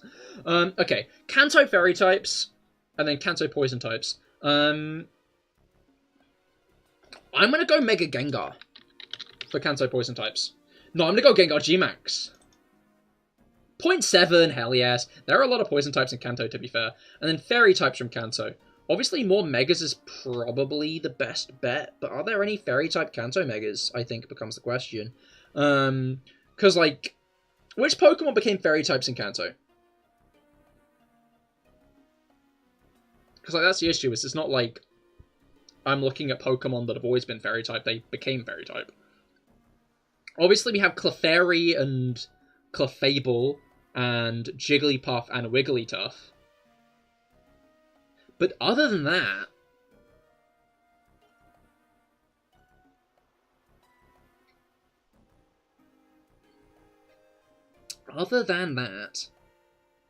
Because I don't think any of the Kanto Pokemon got Fairy as a secondary type.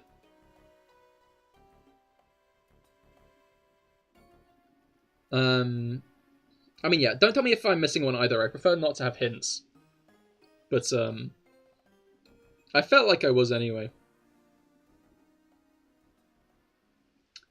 Bluntly put.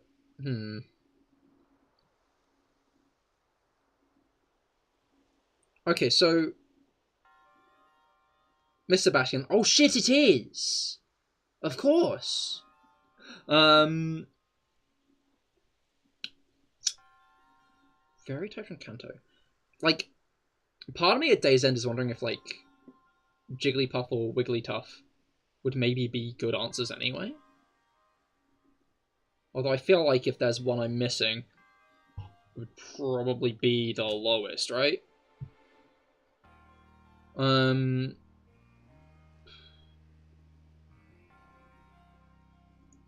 Another Kanto Pokemon got given the Fairy type name. It's gonna be a dual type, I think. That's what my gut is saying. But I'm unsure what dual type it is. I think Carbon and Diancie were the only Rock and Fairies in Gen 6, at the least. They might still be the only Rock Fairies now. So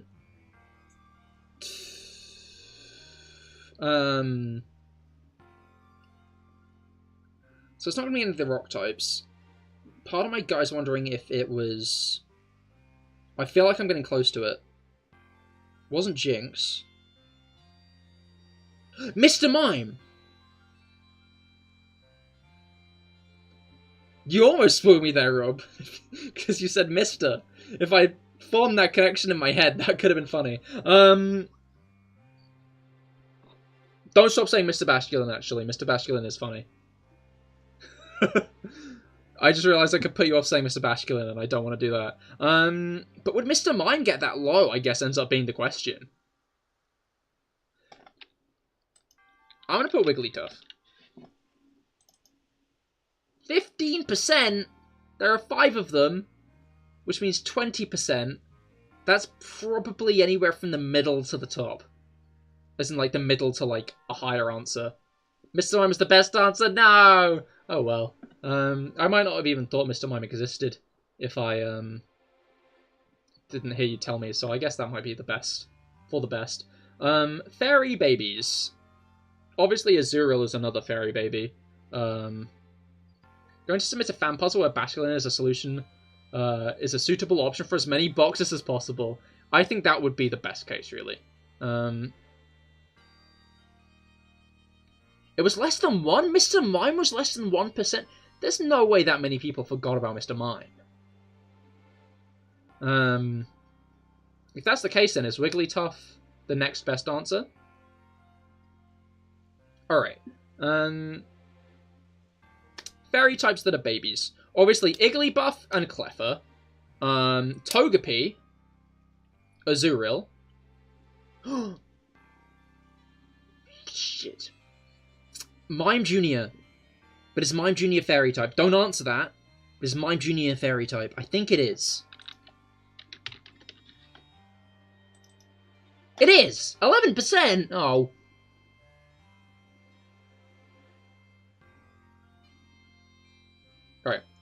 Like 13%. Ah, fair. You did not do great, understandable. Alright. And then... Poison babies. Poison babies. Toxel? But it wouldn't be that low if there wasn't more. Because the best score was $150. No, not the best score. The best score was 75, sorry. Brendan said he got 155, but that hadn't updated. Brendan said the best score was about 70, which means Toxel can't be the only poison baby. You see, this is why it's best not to give me the... This is why it's best not to give me, like, the lowest score, because then I start metagaming. Then I start going like, oh, there's got to be more poison babies around. Which there does. Okay, so, let's break it down. Baby Pokemon in Gen 6, I don't think there were any. I think the last baby Pokemon we got was Toxel. Which, it wasn't that long ago. Bluntly put. I've got it! I know what it is. It's Badoo. It's Badoo. It's Badoo! It's being a detective again. Azura was the lowest by 6% in both of them. Oh, really? Okay, I thought it wasn't. Alright, and then Fairy type monotypes and Poison type monotypes. Shit, okay. I already know that, Shroodle and its evolution aren't monotype anymore. They're normal poison types, actually. So they're off the table.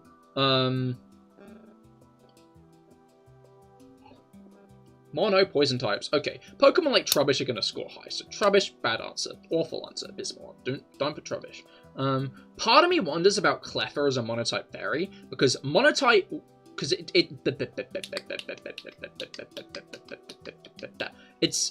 it's a baby Pokemon, which means a lot of people are going to have put Cleffa for, like, a baby, in, like, the baby category, you know? If people think of Cleffa, they're most likely to have put it in, like, one of the categories that has already gone, which means Cleffa might be lower on some of the other categories. I'm not going to go for Cleffa off the bat, but it's definitely still possible. You lose to me today, by the way. Oh, interesting. I feel like that's not going to happen. Don't sit too close to the edge of your seat. Okay. Obviously, Spritzy and Slurpuff immediately come to mind. Comfey comes to mind, but I don't think Comfey is going to score that low. Comfey tends to score pretty well. Gala, pure fairy types. I'm not sure there are that many pure fairy types from Gala. There's a lot of psychic fairy types in Gala, but I'm not sure how many pure fairy types in Gala there are. Because, in terms of Gala fairy types, we have Pokemon like Hattrem. Well, not Hattrem. Hattrem's pure psychic, and I think Hatenna is as well. No. Hatenna evolves into Hattrem. Milcery! How could I forget Alcremie? That makes me hopeful there might be a Poldean pure fairy that I've let slip my mind. Fido and Daspun!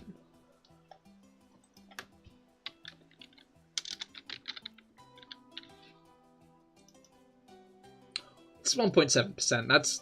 That's kind of high. Gonna be real. Alright. You had a stupid idea? Oh no. Maybe Fido was the best? No! I expected Daspun to do worse because Fido was actively revealed as a Pokemon, you know? Fido was like one of the first Pokemon they revealed, so I thought that Fido as a Pokemon would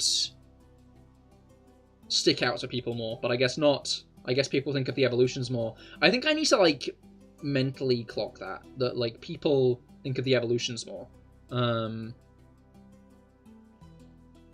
Alright. You have to metagame. You have to metagame this. Well, I have metagamed this a little bit, yeah. But alright. So One more answer. Poison monotype. Poison monotype, I feel like can't be that uncommon. Because off the bat, we have Pokemon like Ekans and Arbok.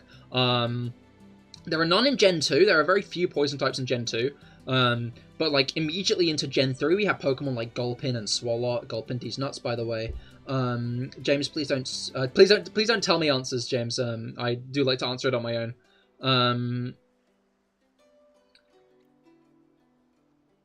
Then we get into Gen 4.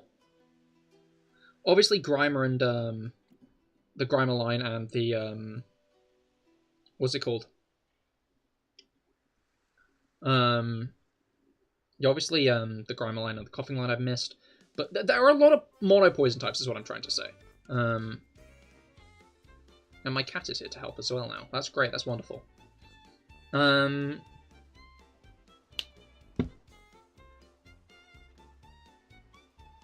You aren't saying that's it? Oh, no. I know you're not saying that's it, but I rather don't. I don't like... It's still like an answer I could put, you know.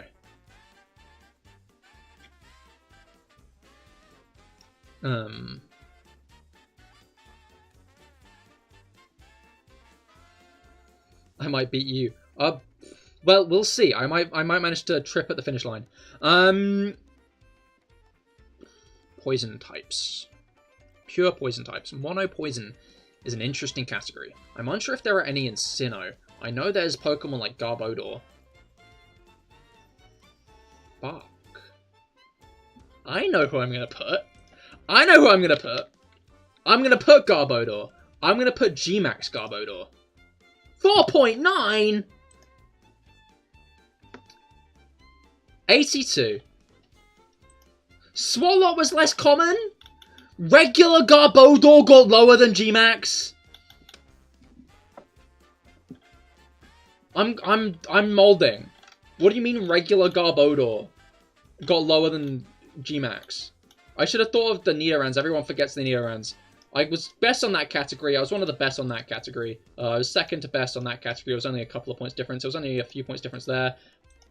Best on this one. Pretty close on this one. I think this must have been one of my further away ones. And this one, I was actually pretty bad at. You got 79. I was only 9 above the lowest. I did really well today.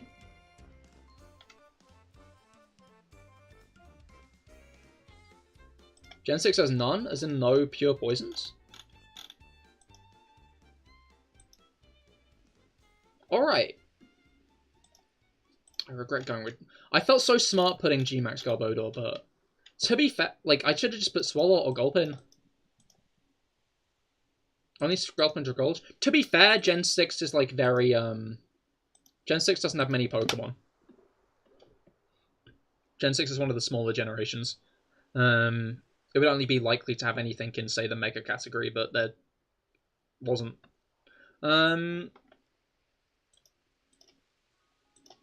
Alright. We got the Dunsparce! We got the triple segment today, which is hype as a hell. I'm genuinely fucking... Dude, we got it! We got it! And that's awesome. Tomorrow's Pokemon Day.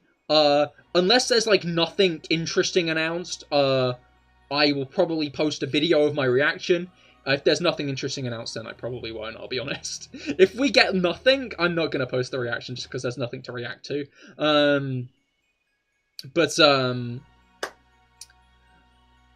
So next stream will be on Wednesday, where we can discuss all the Pokemon Day stuff and continue playing through our Pokemon Black and White Treadmill Challenge. Would highly recommend stopping by to that. We're getting to all the very end of it now.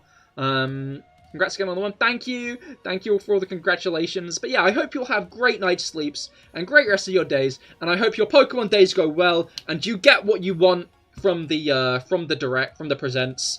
But yeah, thank you all for coming. I hope you all had a great time. Awesome that I got the triple segment today, so thank you all for being here for it. And I will see you all on Wednesday. Goodbye and good night.